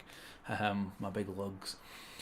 I'd rather have any of our striking options than Rodrigo, unfit and over the hill. Bamf, Burgers just take the hit and get rid of Rodrigo.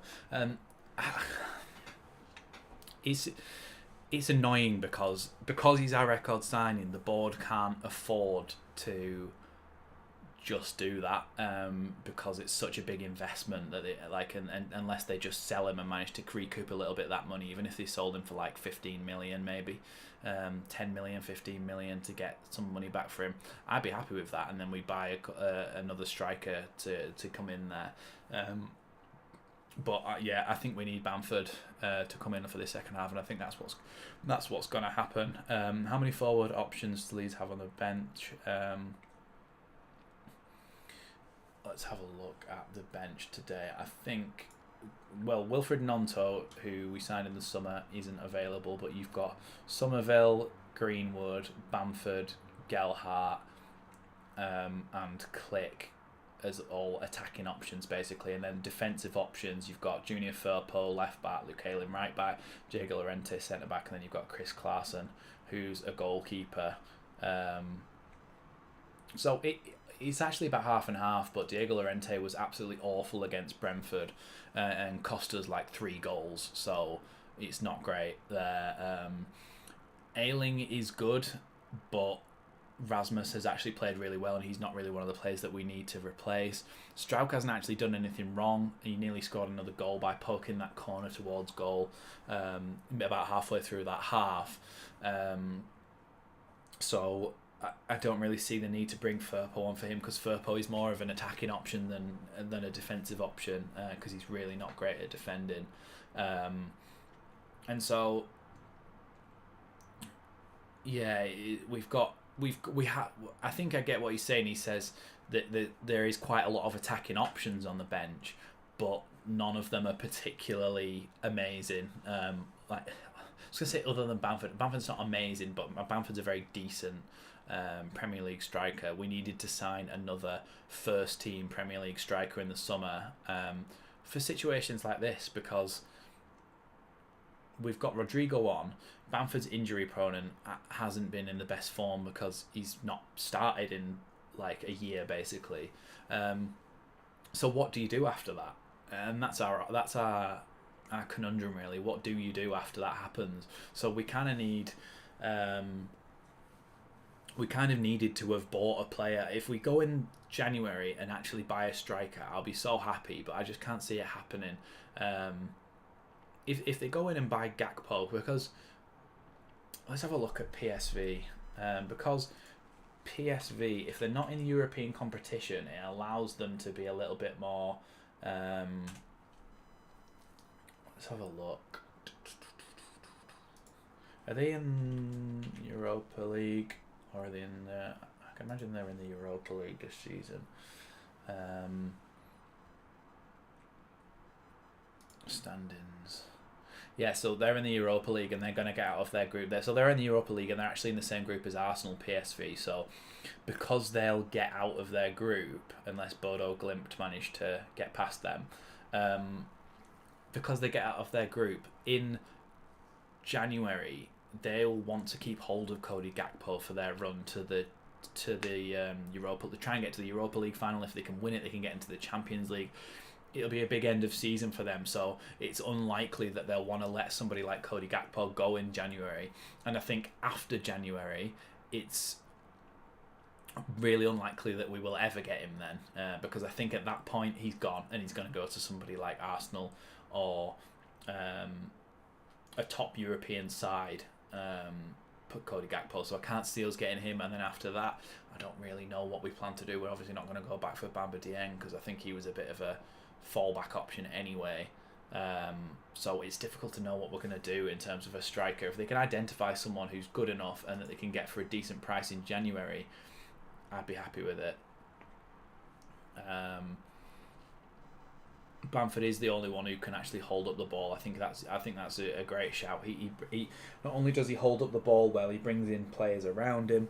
He actually creates chances. Obviously, like I said, before when he got those 17 goals in the Premier League the first season we came up. He also got 7 assists as well, and so I think that's really important for this sort of team, because we can't just rely on the striker to get the goals. It needs to have goals from Sinisterra, from Harrison, from Aronson, and I think what Bamford does better than any of our other attacking sort of number 9s is bring those players into play. And he also leads that press and makes people want to go and press. He goes to press, and then that sends triggers for Harrison, Aronson, Sinisterra to then press. And I think he not just the play that he actually does. I think he makes people better around him. Like, I don't think you need to just rely on him for his goals. There's other people around him getting better because he's on the pitch. So I think Bamford, hopefully if he comes on now, could have a really good impact on this game. Pathetic and embarrassing they tried to leak Gakpo. Yeah, that's why I didn't make a video on it, because I was like, I'd made a video on Gakpo in the summer if we were going to get him. But yeah, this personal terms thing, I sort of believe it when I see it now with these transfers. When I do make the transfer videos, obviously people are like, oh, what's the point? This is just a rumour. People are interested in Leeds United, so the fans are interested. And so when you're linked with someone and somebody's like, well, who's that? Then I take it upon myself to say, right, well, I'm going to go and see who that is, what he's like, what his stats are like, how does he play, and then I basically just do a little bit of a player profile just so that fans can go, oh, that's who he is, that I would like him or I wouldn't like him, and then I basically give my opinion on them. So I think that was part of that when I did the original Gakpo video, but I didn't make one about this because it's just like, well, we've agreed personal terms. Well, what does that mean? It means nothing really. It means, oh, would you be happy on this much money? And he'd be like, yeah. But it doesn't mean it's at Leeds. Like, so yeah, it's interesting to see what actually happens, but I don't think we'll get him. I don't think anything this season is particularly Jesse's fault. I think being able to hold on to games and that can be his fault, and he makes the wrong substitutions sometimes for me, but the things that he can't help is the individual mistakes, like against Brentford and this one just that's happened today, and against Palace. He can't legislate for that. It's not his fault that they're making mistakes like that. So I do feel sorry for them in that sense. Smith and Viduka, we miss you too. Yeah, imagine if we had them in this team. Even we would just be able to score more goals, wouldn't we? We'd just have an out-and-out striker to go and score goals. I'm not sure Viduka would have been able to do the pressing side of things, but he was a hell of a goal scorer, that's for sure. It's just nonsense, yeah. Well, it is, yeah. But like, I don't know. I just personally just don't choose to make it when it's that much of a loose rumour sort of thing. If you're looking at a striker in January, Brereton Diaz is a free agent next summer. He's refusing to sign an extension. Yeah, and either a nominal fee for him in January, or you can, once it's 6 months of his contract, you can sign a pre-contract agreement, can't he? So in January we could say to him, look, come and join us in the summer for free, which is something that they might do, because they do seem like they're quite frugal with money and they don't like to splash out too much. So if there's a chance for him to be free, then they'll probably take that, won't they? Because that's just what they're like. Yeah, Jesse isn't entirely blameless, but some of the fans say him sack him if we don't get 2 wins. Yeah, it's not entirely his fault. A lot of these things are mistakes, and then there's the fact that the board backed him but didn't back him fully, which is almost as bad as not backing him at all, because he's got some of the players that he wanted, but he hasn't got a left back and a striker. And I feel like our squad would be so well rounded if we had a left back and a striker. I feel like we would be so much better. Those supporters who haven't taken to Rodrigo, his part in the Arsenal goal hasn't helped him today. Yeah, it's the same as Tyler Roberts. When Tyler Roberts is sometimes given the ball away and then they go down the other end of the pitch and score, people are like, well, we already didn't like you, and what are you doing now? So Rodrigo definitely hasn't helped himself today. That pass, I don't know what the hell he was thinking. does he think, oh, this is going to be an absolute worldy pass and it's going to get clipped up and put on Twitter, or look at this pass from Rodrigo? Like, there's no need to do it. There was absolutely no need to do it. So it was really, really disappointing to see us give a goal away like that, because other than that, we've been in this game. It's 1-0 up there, but it should be 0-0. They've had a couple of good chances. We've had a couple of good chances. And I just think, yeah, it's disappointing. It's so disappointing to give away a goal like that. Against Arsenal as well. They're the top of the league. They're playing absolutely brilliantly. They've got some absolutely class players. And yet we decide to give goals away. It's just so disappointing. Yeah, really, really annoying, that one. Players are coming back out onto the pitch now, so kickoff is any moment. Headphones will be going. Players won't risk coming if there's a chance of it going down, but Brereton Diaz was in the Championship anyway. Did I experience Hurricane Ian when I was stateside? Almost. We flew out, and it was always the plan for us to fly out on the Tuesday night at 8:30 p.m. before the hurricane hit on the Wednesday morning. The airport that we were flying from in Orlando hit. The airport closed the next morning and just was closed for however long it was closed for. So we wouldn't have been able to fly out after that. So it just happened to be a coincidence that we flew out one of the last flights from America. So we got very lucky in that sense. Money Leeds have spent this season has been on the Rafinha and KP. Yeah. We have no idea what the real money situation is.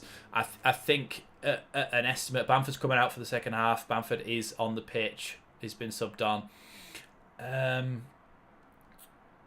The thing that I think is that some of the board members are only willing to make certain funds available on specific players. So I think, morning Robert, morning mate.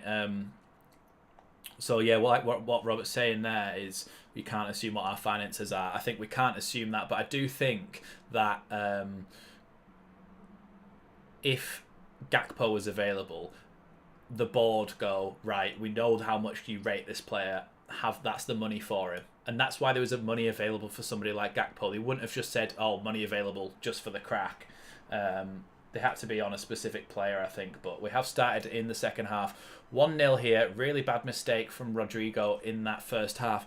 Made it 1-0 to Arsenal. But we are still in this game. We're playing quite well here. We have had a couple of opportunities, so I'm hoping that... oh, nice little flick here. Aronson on the touchline almost. Rocker puts it, ball into the box. Back post. Bamford!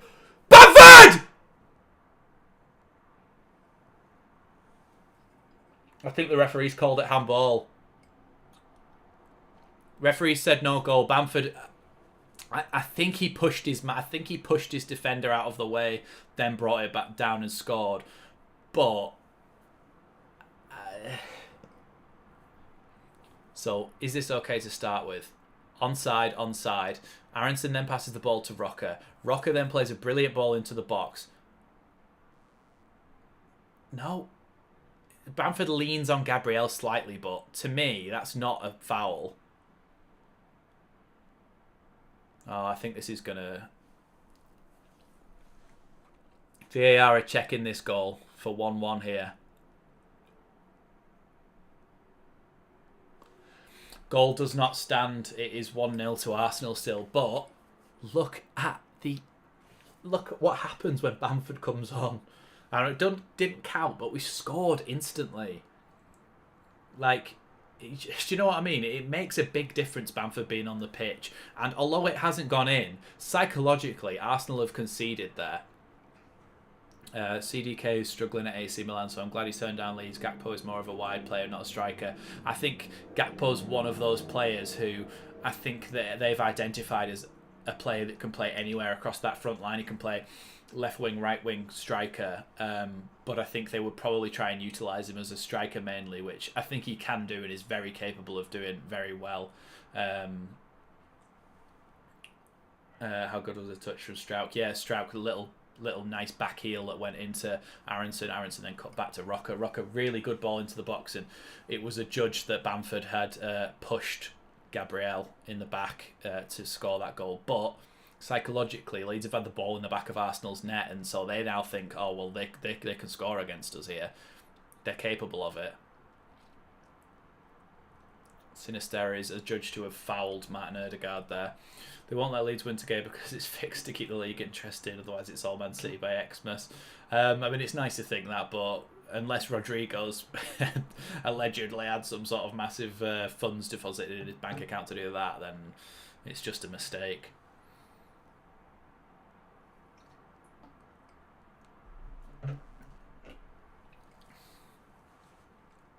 Come on, Leeds. If you haven't liked the stream already, please like that stream. It really helps me out. Gets the stream out to other people to watch it.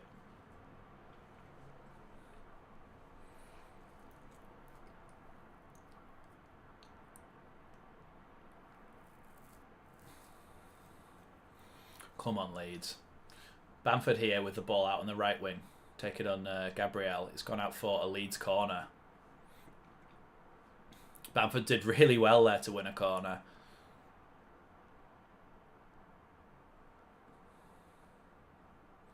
So I think it'll be Harrison and Aronson over this corner to see who's going to whip it into the box. Is people only just coming back to their seats that completely missed that disallowed goal?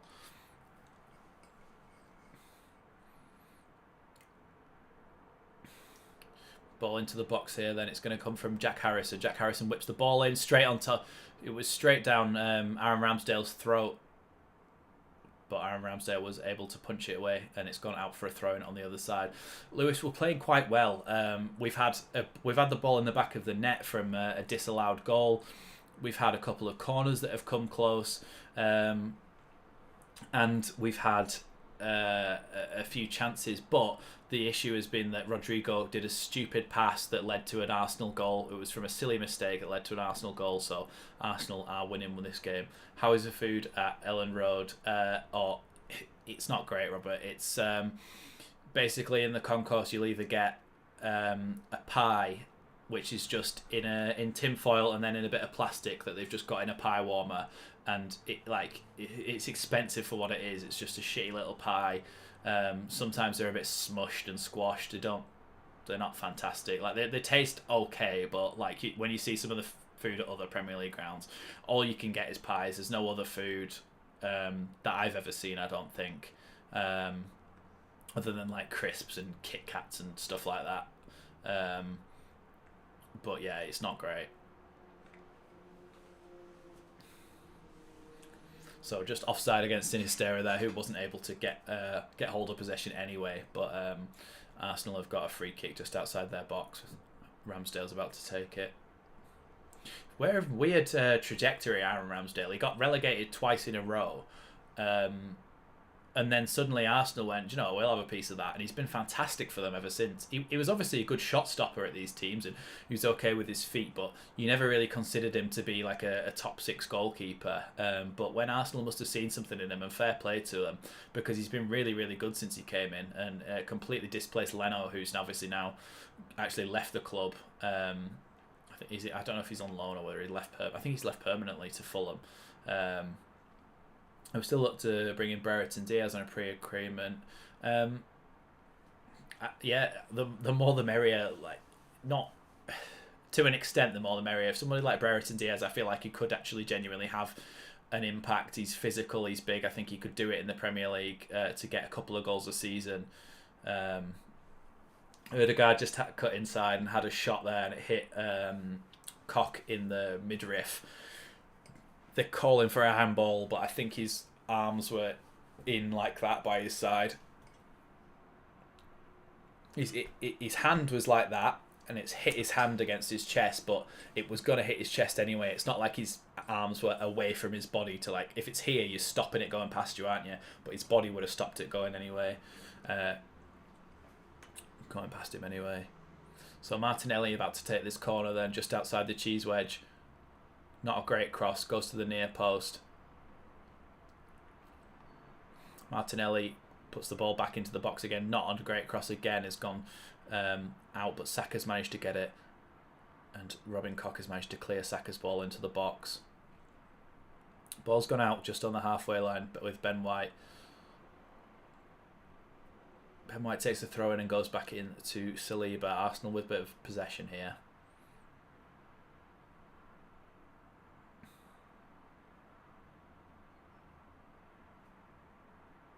Oh, bad touch from Saliba. Bamford's through on goal. Bamford straight at... Oh.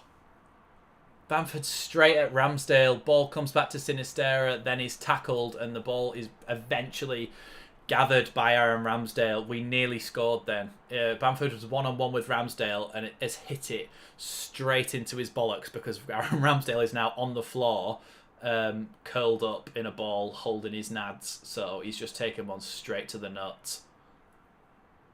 Good signs. Yeah, I think there's a bit of delay. So because when I just said good, he'd just taken a hit to the nuts. Your message came through, Robert, saying good signs. Oh, cheers, Lewis. Aaron Ramsdale, yeah, he's still down here holding his nuts because he spread himself like that wide to try and make himself as big as possible to cover the goal. Bamford, I think, has tried to do that shot where you slide it under the keeper. When you spread yourself like that, it always kind of leaves a little bit of a chance for the ball to be slid under the keeper. I think that's what Bamford's gone for, but Bamford's managed to... Ramsdale's managed to get down. It's hit him in the nuts. Leeds are putting in a more of a battle up against Arsenal this season at Elland Road than last season when they ran out easy 4-1 wins. Yeah, definitely. There's definitely more of a battle. It's more of a frustrating thing that Rodrigo will give away a goal like that, and also that, I mean, yeah, it's a tight angle and a hard shot for Bamford to score, but I think he maybe should have tried to lift it over Ramsdale. But, I mean, in that moment, it's so hard to make a decision like that, to always make the right decision. And that's the difference between those strikers who would just dink it over the keeper to strikers who aren't playing for top six sides. Because generally, Leeds have won the ball back here. Bamford with the ball. Bamford's still got the ball on the edge of the box, has been tackled, but Aronson's retained possession. It's gone through to Bamford. Bamford with the ball and he's tackled in the box. Oh, he's getting so frustrated. Just have a swing at it. Yeah, commentator's saying, and I totally agree, Patrick Bamford's made a huge difference when he's come on. He definitely made a huge difference. He's just nearly scored again there, but he just couldn't quite get the ball out of his feet. But Leeds are really pressing here. Crowd's getting up. Everybody's getting into this. Leeds could be on the brink of scoring an equaliser here. But we don't want to get complacent and concede at this point either. Just 2 likes and we're at 50 likes. If we could just, anyone who's not liked the stream so far, if we could just hit that like button for me, that would be great. I really, really appreciate that. Robin Koch with the ball, carrying it out. Tries to play a long ball down the line, but it goes all the way through and is going to go out for an Arsenal goal kick. So Leeds are doing well here, but not taking advantage of this is something that I can imagine that will come back to bite us, because Arsenal are the sort of side who aren't going to sit on this and be put under pressure for the rest of the game. There will be a period where they get back into it and they will start attacking again, and we need to have scored before that happens to at least try and soak up that pressure. Bamford is our best option up front. Totally agree. Cannot help but think that those... otherwise... Yeah. Bamford's fantastic when he comes on. Like I said, it's not just his goal scoring and his actual play up front. It's the fact that he brings other people into the game. Partey with the ball on the edge of the Leeds box. Played a misplaced pass into Sinisterra. Sinisterra out to Aronson. Aronson's being chased down by Ben White. Ben White's all over the back of Brendan Aronson. Referee's not given anything, even though it was a blatant foul. Ball with Tomiyasu. Played out wide to Martinelli. Martinelli with the ball now, looking at Christensen. Plays it inside to Gabriel Jesus. Robin Koch manages to win the ball off him, and then the ball pings out to Jack Harrison. Nice little bit of interplay by Leeds. Ball through to try and get to Aronson, but Saliba's just too quick for him. Goes back to Aaron Ramsdale, but he is just quick enough to get there and clear it all the way down the pitch for Meslier. Sorry, what's Peacock doing? Peacock's just put an advert in. Peacock's just put an advert in halfway through the game with. So I'm just seeing Jeff Goldblum on a park bench with a dog rather than the Leeds game. It's back on now. Yeah, Bamford does need a couple of chances to score. I could see how frustrated he was getting then. He was getting really annoyed. Oh, he didn't touch him. Ball was played over the top there, and Harrison touched the back of Tomiyasu like this, just gently. And Tomiyasu went like that. You know, when they arch the back and fly forward like they've been absolutely punched in the back. He's gone down, and Harrison would have had the ball, but a free kick's been given to Arsenal, which is really, really frustrating when you're on the attack.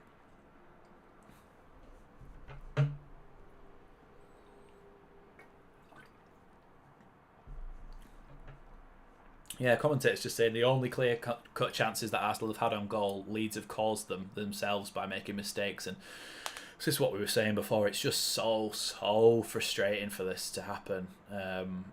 Because Leeds are really in this game and really playing well against this Arsenal side, who are at the top of their game at the moment.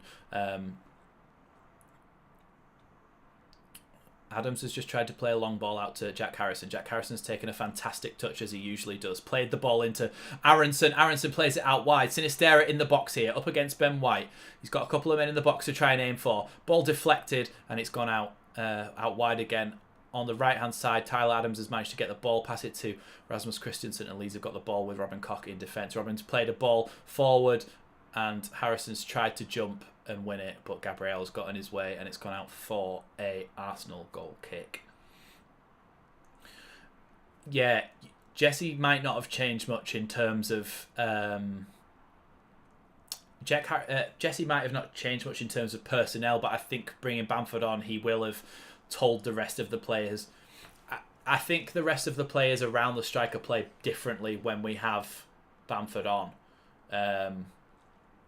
And so I think we've got a slightly different game plan when he's on. Bamford is through here almost. He plays it.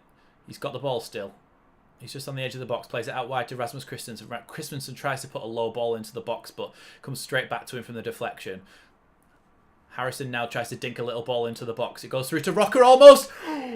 Oh. Handball. Apparently there's a handball. Everybody's appealing for it.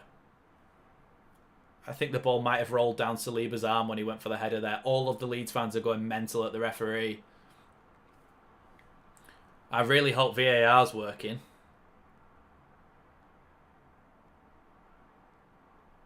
Referee needs to blow his whistle here and have a look at the VAR. I'm going to see a replay hopefully in a second. I can't see anything about a VAR check yet. My time is just synced up perfectly with there if anybody's ahead or behind me, but Arsenal have the ball in Leeds' box. Erdegaard's trying to shoot, plays a ball in to, well, let's come back to him again. Has a shot straight into Mellier's arms. Referee's blown his whistle and he's going to look at the VAR monitor now. That lasted a long time, but he's been told to go and have a look at the monitor. It could be a penalty to Leeds here. It could be a penalty to Leeds. That's a handball. That is definitely a handball and definitely a penalty. Ball's just come over Rocker's head. Saliba's got his, or I think it's Saliba's got his arm out like this, and the ball has fallen past Rocker's head and just bounced off his arm. It is outstretched like this from his body, and the ball has just hit his arm. So it is a clear handball. I don't know why he's looked at it so many times. His arm's not down by his side, his arm up it like that. The ball has hit his hand. And the referee...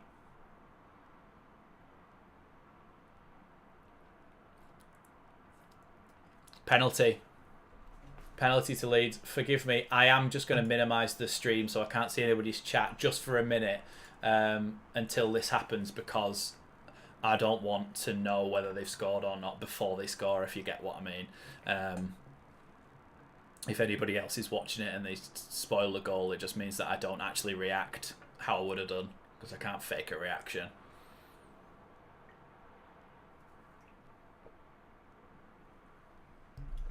Yeah. That's why the Leeds fans were going so mental, because it was such an obvious handball. Oh no. Rasmus was offside in the build-up. but it doesn't seem as though the referee's seen that. Rasmus was offside in the build-up, but it's still going to be a penalty. But Rasmus was offside in the build-up, so I think we're lucky to get away with that there. Saliba's got a yellow card for that, stopping a goal-scoring opportunity, because it could have fallen down past him to Rocker's feet to have a shot, but we don't know. I don't understand why that's... It must have been the way that they packaged it, but I've got like a little creases in there.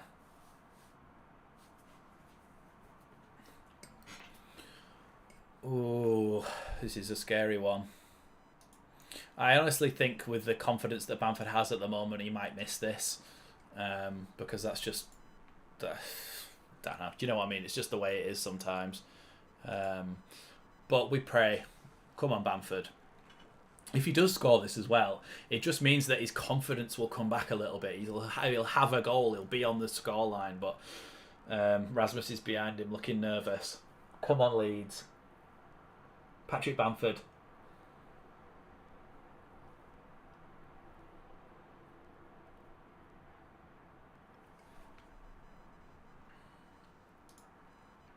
He's put it wide. He's put it wide.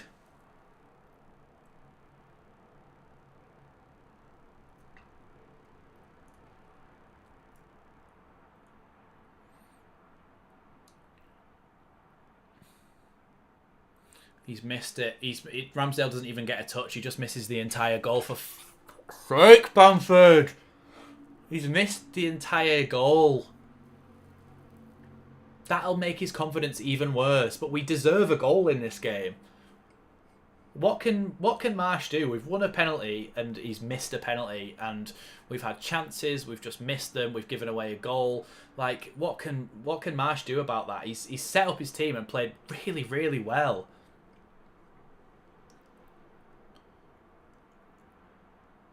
Come on, Leeds.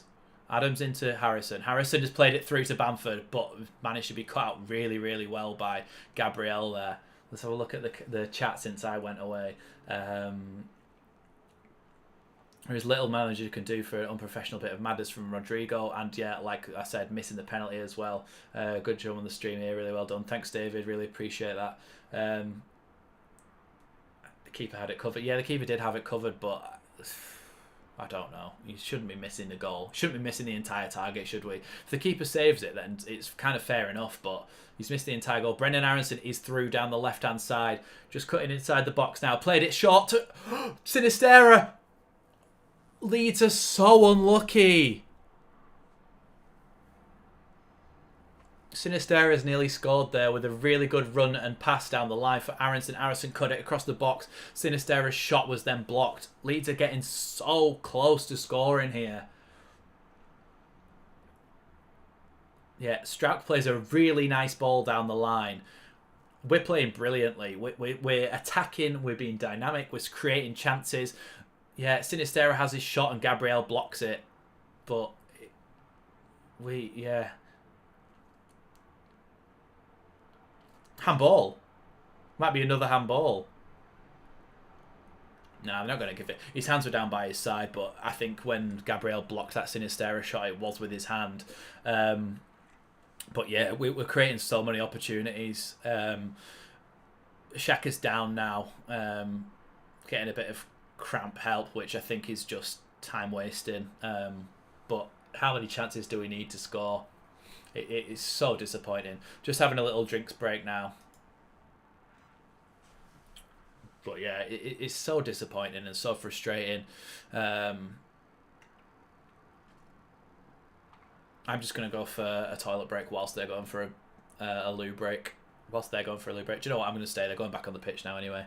Would that be a second yellow and handball? No, it was Gabriel was the second one. And Saliba was the first one. So that's why that happened. That's why that happened. Sorry, Saliba was the second. I've lost my head. Saliba was the first one. It was a yellow card. It was a penalty. We missed. Second one, Sinistera had a shot. It hit Gabriel on the hand, but Gabriel, it wouldn't have been given as a handball because his hands were down by his side. That's that one.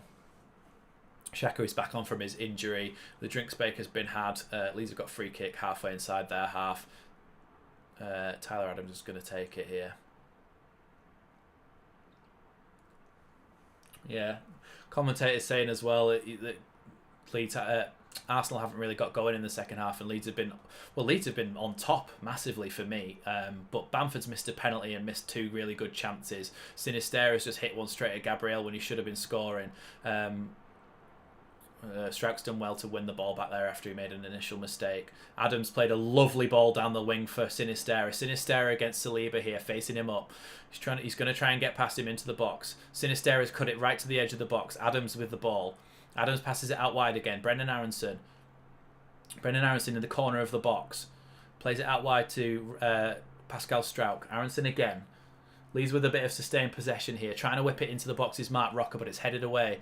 Leeds have managed to keep hold of the ball through Robin Koch and Jack Harrison here, though. Jack Harrison does really well to spin and keep the ball. Bamford's got the ball at his feet. Does really well to keep it.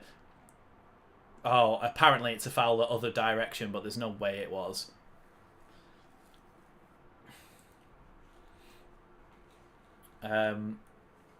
Michael saying that halftime Real Madrid leading Barcelona 2-0. Apparently Drake has put $600,000 or $800,000 on Barcelona to win the El Clasico and Arsenal to win this game. We're playing better. Arsenal have been neutralised by us. Yeah, but we just don't take advantage and score a goal, do we? We're a lot better when teams come to play football. It's a poor reflection on the league that time wasting is allowed to decide games. But we still need to think of a solution to try and deal with that, don't we?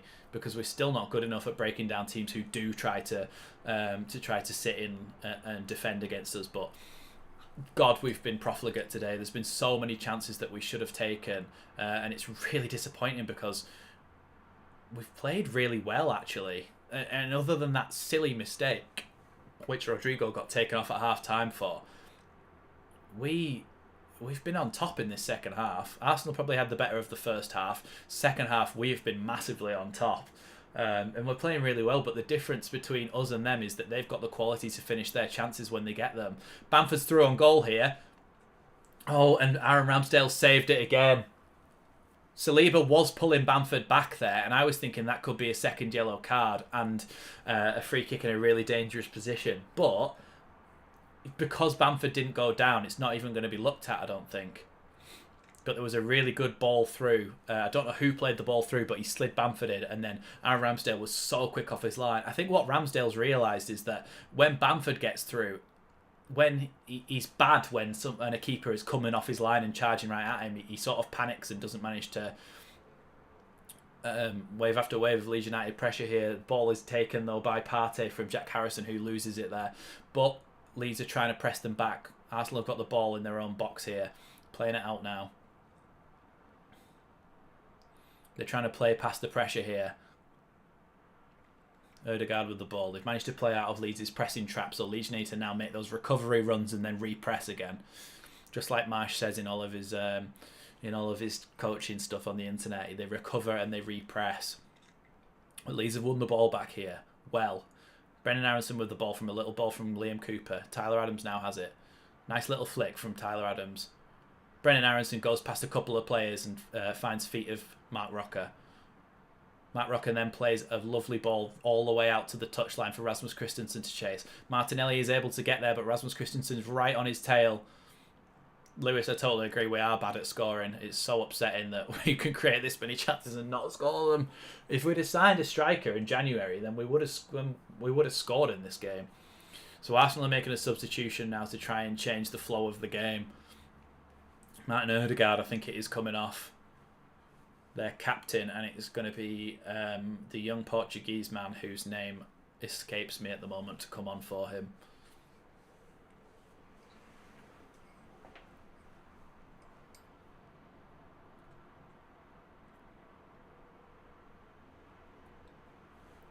Yeah, Ødegaard's coming off. Is he called Fabio Vieira? Rodrigo's off, isn't he? So the only option would be to bring on Gelhardt as well. But I think, do you know what? I think in some of those situations that Bamford's got through on, Gelhardt might finish those. I think he's more of a natural finisher than Bamford is, or has ever been. It's the same with scoring. We need a lot of chances because Bamford's not that strong at converting shots. No, he isn't. His conversion rate's not great. It is Fabio Vieira, I was right, who's come on for Arsenal for Martin Ødegaard.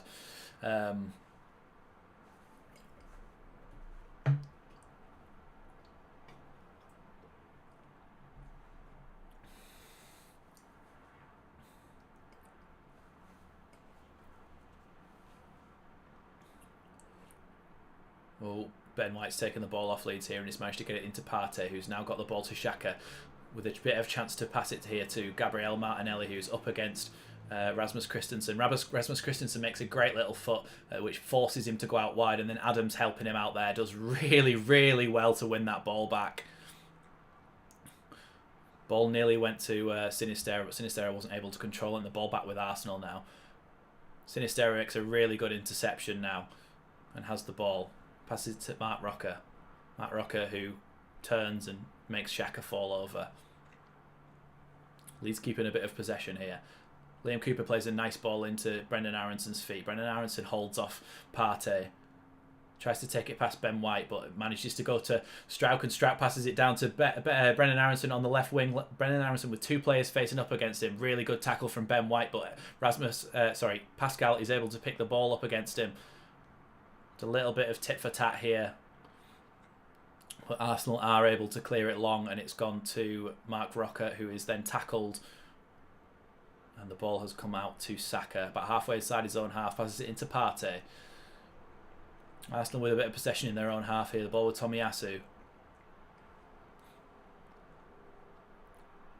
I think Bamford needs more than 5 chances before scoring. I think he's had more than that already. Martinelli on the right hand side here, facing up against Adams and Christensen, creating that overload that they like to do to try and defend here. But the ball into the box was caught well by Meslier. Meslier looks unsure where to pass it, but these need to try and get out and try and get a goal before this game's too late. Let's have a look a little bit at the scores around the ground. Let's go back on Premier League. Meslier has just played a ball out wide to Sinisterra, who manages to win the ball, but it's gone straight to Saliba. Full time 1-1 Southampton, West Ham, 0-0 Scum versus Newcastle, and Chelsea beat Aston Villa 2-0, and the late kickoff at 4:30 is Man City Liverpool. But Jack Harrison is coming off for Leeds here, and I think it's for Click. So Click's coming on here for Jack Harrison. Hopefully he can try and affect the game, bring a little bit of freshness, and hopefully if he gets a chance he can put it away, because I feel like he's got that in his locker. Although he's not scored many goals over the last couple of years. It was more in the Championship that he scored goals, Click, but I'm hoping that he can come on and do something here. Ben White's coming off and Kieran Tierney's coming on. So that means that Tierney's probably going to go to the left back position and Tomiyasu's going to go to his preferred right back position. So there'll be a little bit of a swap on the Arsenal fullbacks. Brendan Aronson with the ball. Lots of players around him. Tries to take it past them but doesn't manage it. Little out ball to Gabriel Jesus, but Leeds are hounding him. And Marc Roca's won the ball back really well. Marc Roca with the ball. Ball's gone to Brendan Aronson. Brendan Aronson has a shot. Saved really well by Aaron Ramsdale. Yeah, I would imagine that Click would go central and Aronson and Cine would go wide. But Aronson looked like he was going to pass, then had a little shot to the near post from the edge of the box just outside the D. And Aaron Ramsdale has to dive to make that save. So really good little bit of interplay from the Leeds players there. Yeah, you don't have to be that strong to score a penalty. You're right. We should have scored that penalty and it would be 1-1 now. And we'd be pushing for a winner, not pushing for an equaliser. As it stands, though, Brendan Aronson's played a terrible front post cross that's been headed straight away. Click has booted it all the way back to Meslier, who's being chased down but has managed to absolutely boot it long. And it's going right into the corner, which Bamford's going to chase down because it's not going to go out. Arsenal have tried to clear it, but it's gone straight to Tyler Adams, who's able to win the ball. Back to Brendan Aronson. Brendan Aronson's trying to find a way to get the ball to Bamford, but it's gone to Rasmus Christensen. Bamford on the right wing tries to get the ball into the box, but it's cleared by the Arsenal defence. Mark Rocker tries to get the ball into the box, but has won Leeds another corner here. Leeds have got a corner here in the 77th minute at Elland Road. 1-0 currently to Arsenal, but Leeds have had an amazing second half in terms of creating chances. People like JT watch this game, and we'll talk about it on the midweek fix, but you said we don't create chances. We are so capable of creating chances. Oh my God, the ball's nearly dropped for Leeds to score again, but it's just not quite dropped for us. We have to score. It's such an injustice, and it highlights what Premier League football's like, but we've had so many chances to score in this game and we haven't managed it. So for me, if we don't score, then there's a big issue, because we've created so many chances. Sinistera with the ball facing up against the Arsenal defence. Rasmus, I always call Strout Rasmus now, it's so annoying. This is such a lazy game, you're right. It's almost like Leeds under Bielsa, with the amount of chances created and just not scoring a goal. Sinistera with the ball, about halfway inside the Arsenal half. Bit of a loose pass, but Click manages to get there. Click plays it out to Pascal Struijk on the left-hand side, into Sinistera, back out to Click. Click's going to have a look to try and play the ball into the box. He plays a little clipped ball, but it doesn't quite get to Aronson, who it was supposed to go to. But Aronson has gone down in the box and stayed down. He's managed to get back up now again, but I think he might have taken a little bit of a knock to the head there.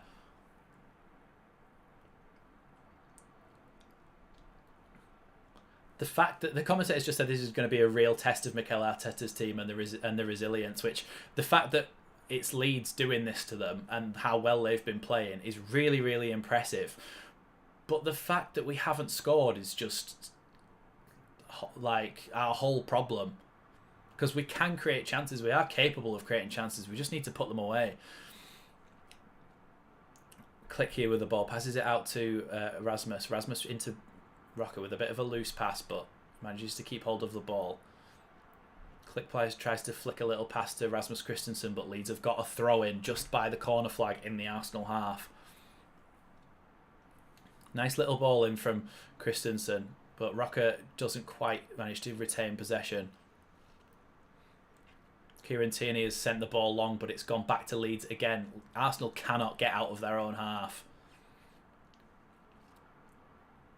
Yeah, Click does seem like he's got a bit of a free roll in there, and he can go where he likes and try and pick up the ball and make something happen, which maybe that's what we need.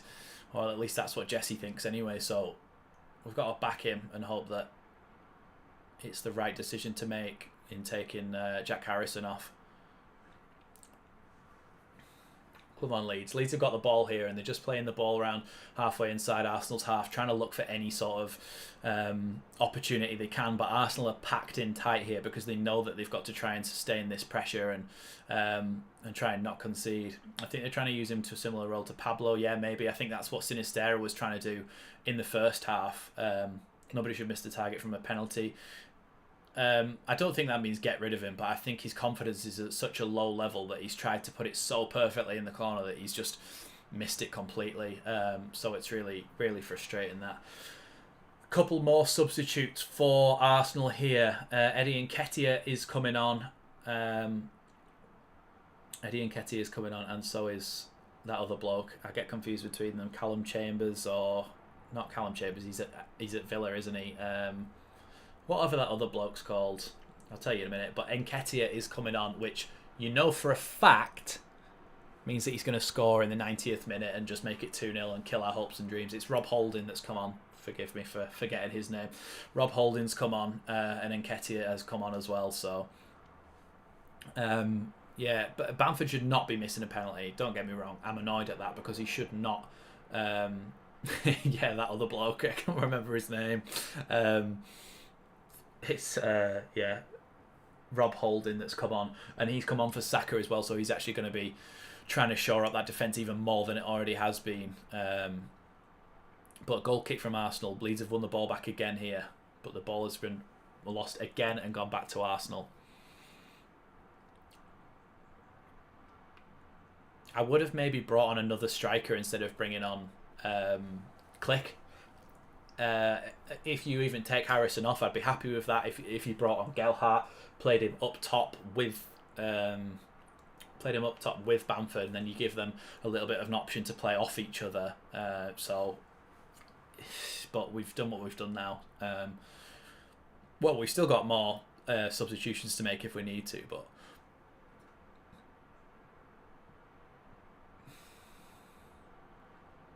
Saliba with the ball now, passing it back to Holding. Holding passes it back to Ramsdale.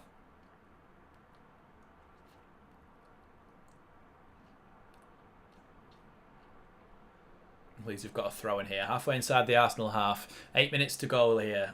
With obviously the delay that happened earlier in the game, we are going on a lot later than we were. But Click tries to play the ball into the box, and Aaron Ramsdale is able to claim it. Aaron Ramsdale's holding the ball for a long time here.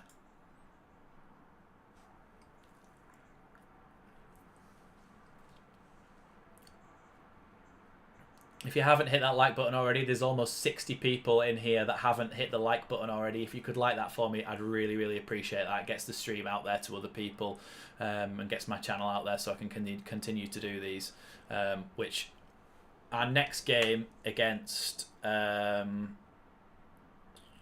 second. I think our next game's a midweek game, and so I will be doing a live watch along. Leicester on Thursday evening, 20th of October. I will be doing a live watch along of that, so join me here on the channel again at 8:15 on Thursday evening for Leeds versus Leicester at Leicester. Cheers, Rob. Yeah, so Leeds have just bought on Crescencio Somerville, and those of you who've joined me before on these watch-alongs will know that I'm not his biggest fan in terms of wanting him to come on in these situations. They're bringing off Rocker, and I think Rocker's probably been one of our better players in terms of putting the ball into the box. He's created chances for us, and I don't think Somerville does as much of that, in my opinion, and I just don't rate him. I don't think he's ever done anything particularly good for us in the first team. So we'll just have to see what he can do. Hopefully he's good, but I can see Arsenal just whipping in this corner and scoring here after all our pressure. Fabio Vieira to take this corner then. 5 minutes to go here at Elland Road. Ball whipped into the box near post, and it was Nketiah who flicked it and it hit the side netting. Yeah, I just don't think Somerville is good enough for the Premier League. I think Meslier would have had that covered, but Leeds with the ball back here. It seems like Arsenal are getting a little bit more into this game now with a couple of the substitutes that they've made, but Leeds need to just try and go and get that goal. But I think honestly that the opportunity's gone. I think we've spent too much time missing chances, and they've soaked up so much of our pressure. In fact, there's not really that much credit to them for soaking up our pressure. We've created a lot of chances. We just haven't put them away. Yeah, I think it is just going to finish 1-0. Or we're going to be attacking and they're going to go and counter-attack and make it 2-0 at the end, and it'll be Nketiah. Because that's just what happens, isn't it, in football. Nketiah now with the ball counter-attacking, plays a lovely ball down the wing to Gabriel Martinelli. Martinelli up against Rasmus Christensen, but Leeds have a couple of players back. I think he's going to try and take it into the corner here, but he's actually managed to get past Rasmus. But Rasmus has got his arms all over him, so it's going to be a free kick.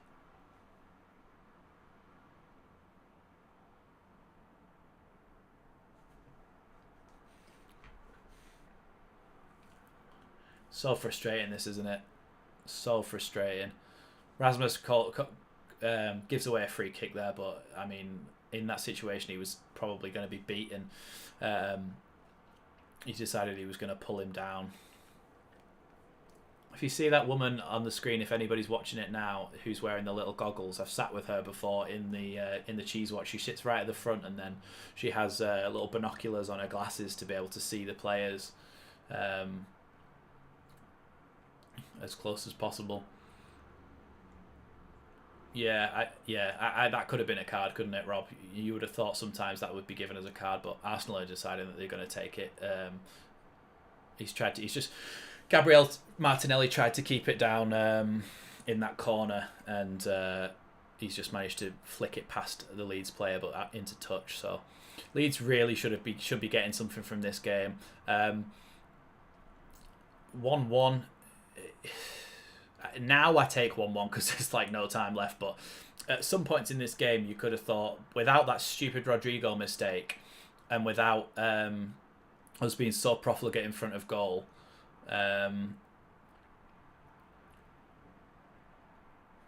we could have won this game. I genuinely think we could have won this game. The way we've played, Joffy's coming on now. What's the point? 3 minutes left. This is what I said, that we could have brought Joffy on, but I just think, is it too little too late? He's only going to get 2 minutes.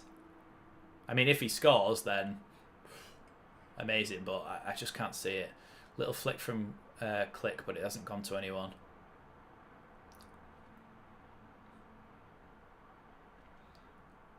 We're losing anyway, so it can't hurt to try and throw the kitchen sink at it. Somerville plays the ball into Bamford. Bamford plays the ball into Aronson. Aronson tries to cut it back. Somerville's fired it over the bar! Somerville.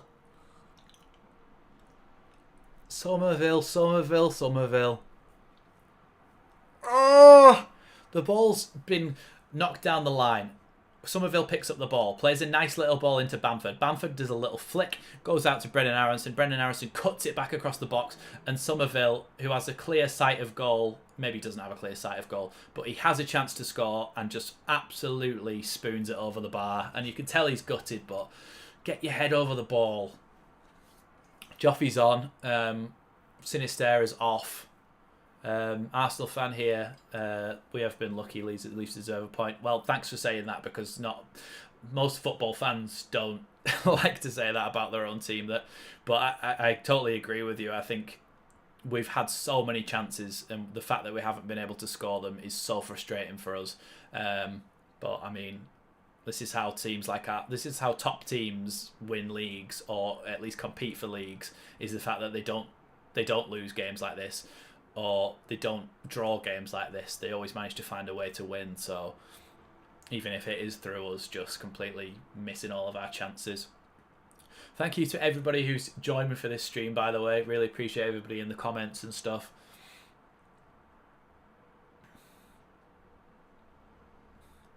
We're only on 73 likes. We've got 172 viewers. If any of you just hit that like button down below, it really, really helps me out. Thank you. Back to the game, though. Adams tries to play a long ball through, and it's gone straight into the hands of Aaron Ramsdale.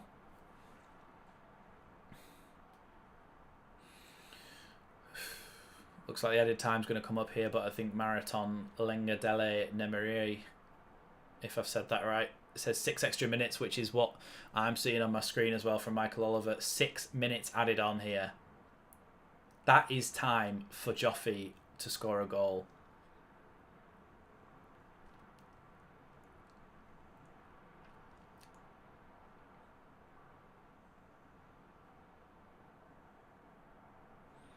So Leeds have got the ball here in their own half, passing it back to Melier. Melier is probably just going to pass it out to Liam Cooper here. Leeds have got 6 minutes to try and get an equaliser in this game, which I think even Arsenal fans, like one came in before Van Dam's Frosty Mullet, he came in and said that he thinks that Leeds deserve a point out of this game. I think we do deserve a point. It's just really frustrating to lose games like this, because we weren't expected to do anything to start with, but the fact that we've done so well, it's now really frustrating. Obviously, my timer at the top will say 90 minutes as if the game's done, but there is 6 added minutes, and we're in the 91st minute now, for anybody wondering. Click manages to get the ball back. Passes it to Cooper. Cooper tries to play a long ball into Bamford. Bamford is blocked off a little bit there by Gabriel, but he's just kicked him. Gabriel's just kicked Bamford. Another penalty, please. Another penalty, please. No, I think Bamford barged into him to start with. How biased do you want to be, commentator? Bamford was trying to run through on goal. Gabriel went like that and hit him, like stopped dead to try and knock him out. And then Gabriel has gone down and kicked him on the floor. I don't know what goes through players' heads. If I was an Arsenal fan... Oh, Gabriel straight red. Leeds penalty. Leeds penalty. Oh! Oh! Oh! 92nd minute. Gabriel, straight red card. Yeah, Gabriel stops on purpose, then boot kicks him twice. Bamford goes down going in slow motion as if he's been absolutely whacked. But yes, it's been given as a penalty unless VAR overrule it. Gabriel's been given a straight red card for kicking him, and he's trying to plead his case, but get off, sunshine. Tunnel, please. I think they're going to have a look at it on VAR probably, which probably means that it's going to be cancelled out and that...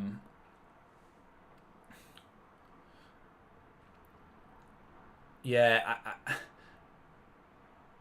I knew it would be a difficult game. Leeds are one of the best pressing teams in the league. Gabriel is a liability. Yeah, I don't understand why he would do that.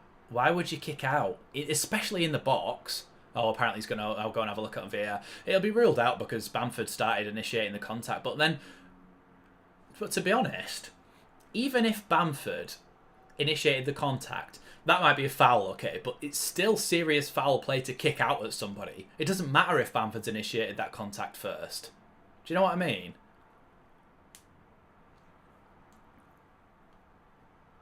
Like, Bamford runs into him, and then he goes down, and then, oh no, I'm watching the replay now, and so's the ref.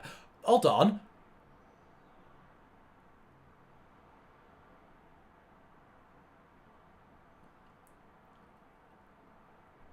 Yeah, but totally. Bamford's action is irrelevant there. He's running towards goal, and you can see that Gabriel stops to go like that. And then he rolls and kicks out. So surely that's... Yeah. So the ball was easily going through, was over the top, was going to bounce through to Ramsdale no matter what. Gabriel looks over his shoulder, sees Bamford coming, and like stands in his way on purpose.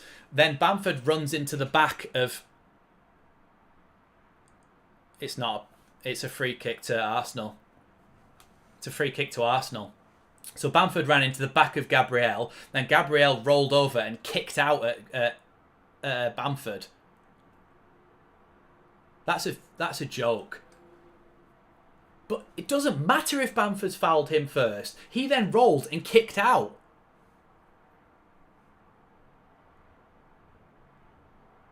It's a yellow card. So how is it a yellow card? It's serious foul play. So how is it a yellow card when he's just kicked him? Yeah, even the commentators just said that for me is a strange decision. It doesn't matter if he's knocked him over first. He's just rolled over and kicked out. Serious foul play no matter what. Joke. Yeah, even the Arsenal fan is saying it's still a red card. Bamford initiated the contact. Bamford may have fouled him. Fair enough. But you cannot have... what do you call it? You cannot have... her kicking out like that. It's serious foul play.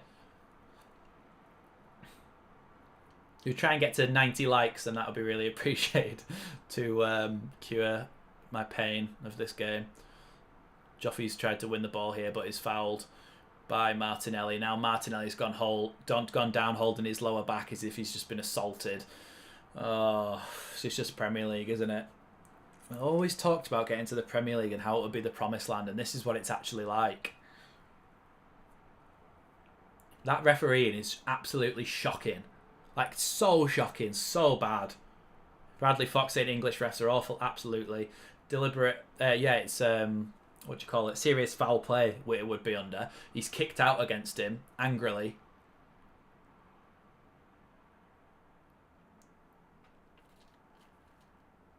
No, there isn't anything in that. Martinelli's just rolling around on the floor.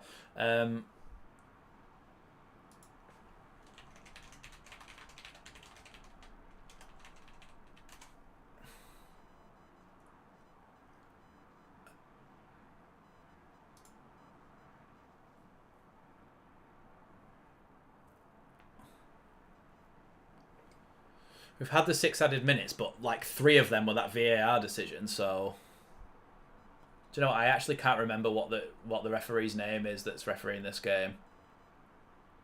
Is it Craig Pawson? No, it's not.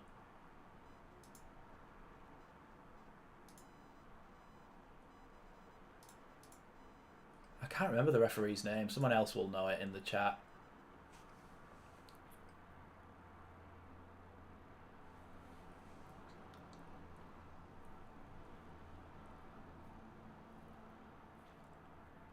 That's a joke.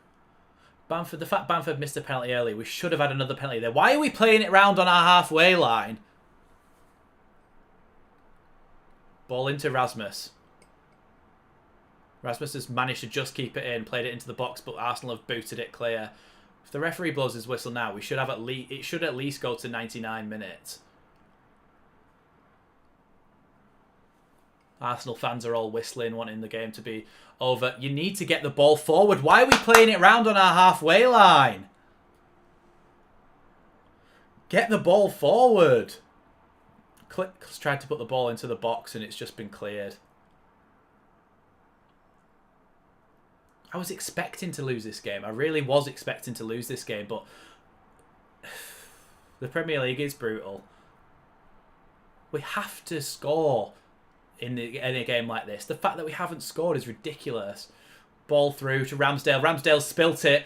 Pascal Strout's got the ball. He's crossed it into the box at the back post. Nobody's there. Click has managed to get the ball low at the back post. Click tries to put it in the box and Leeds have got a corner. It was a penalty.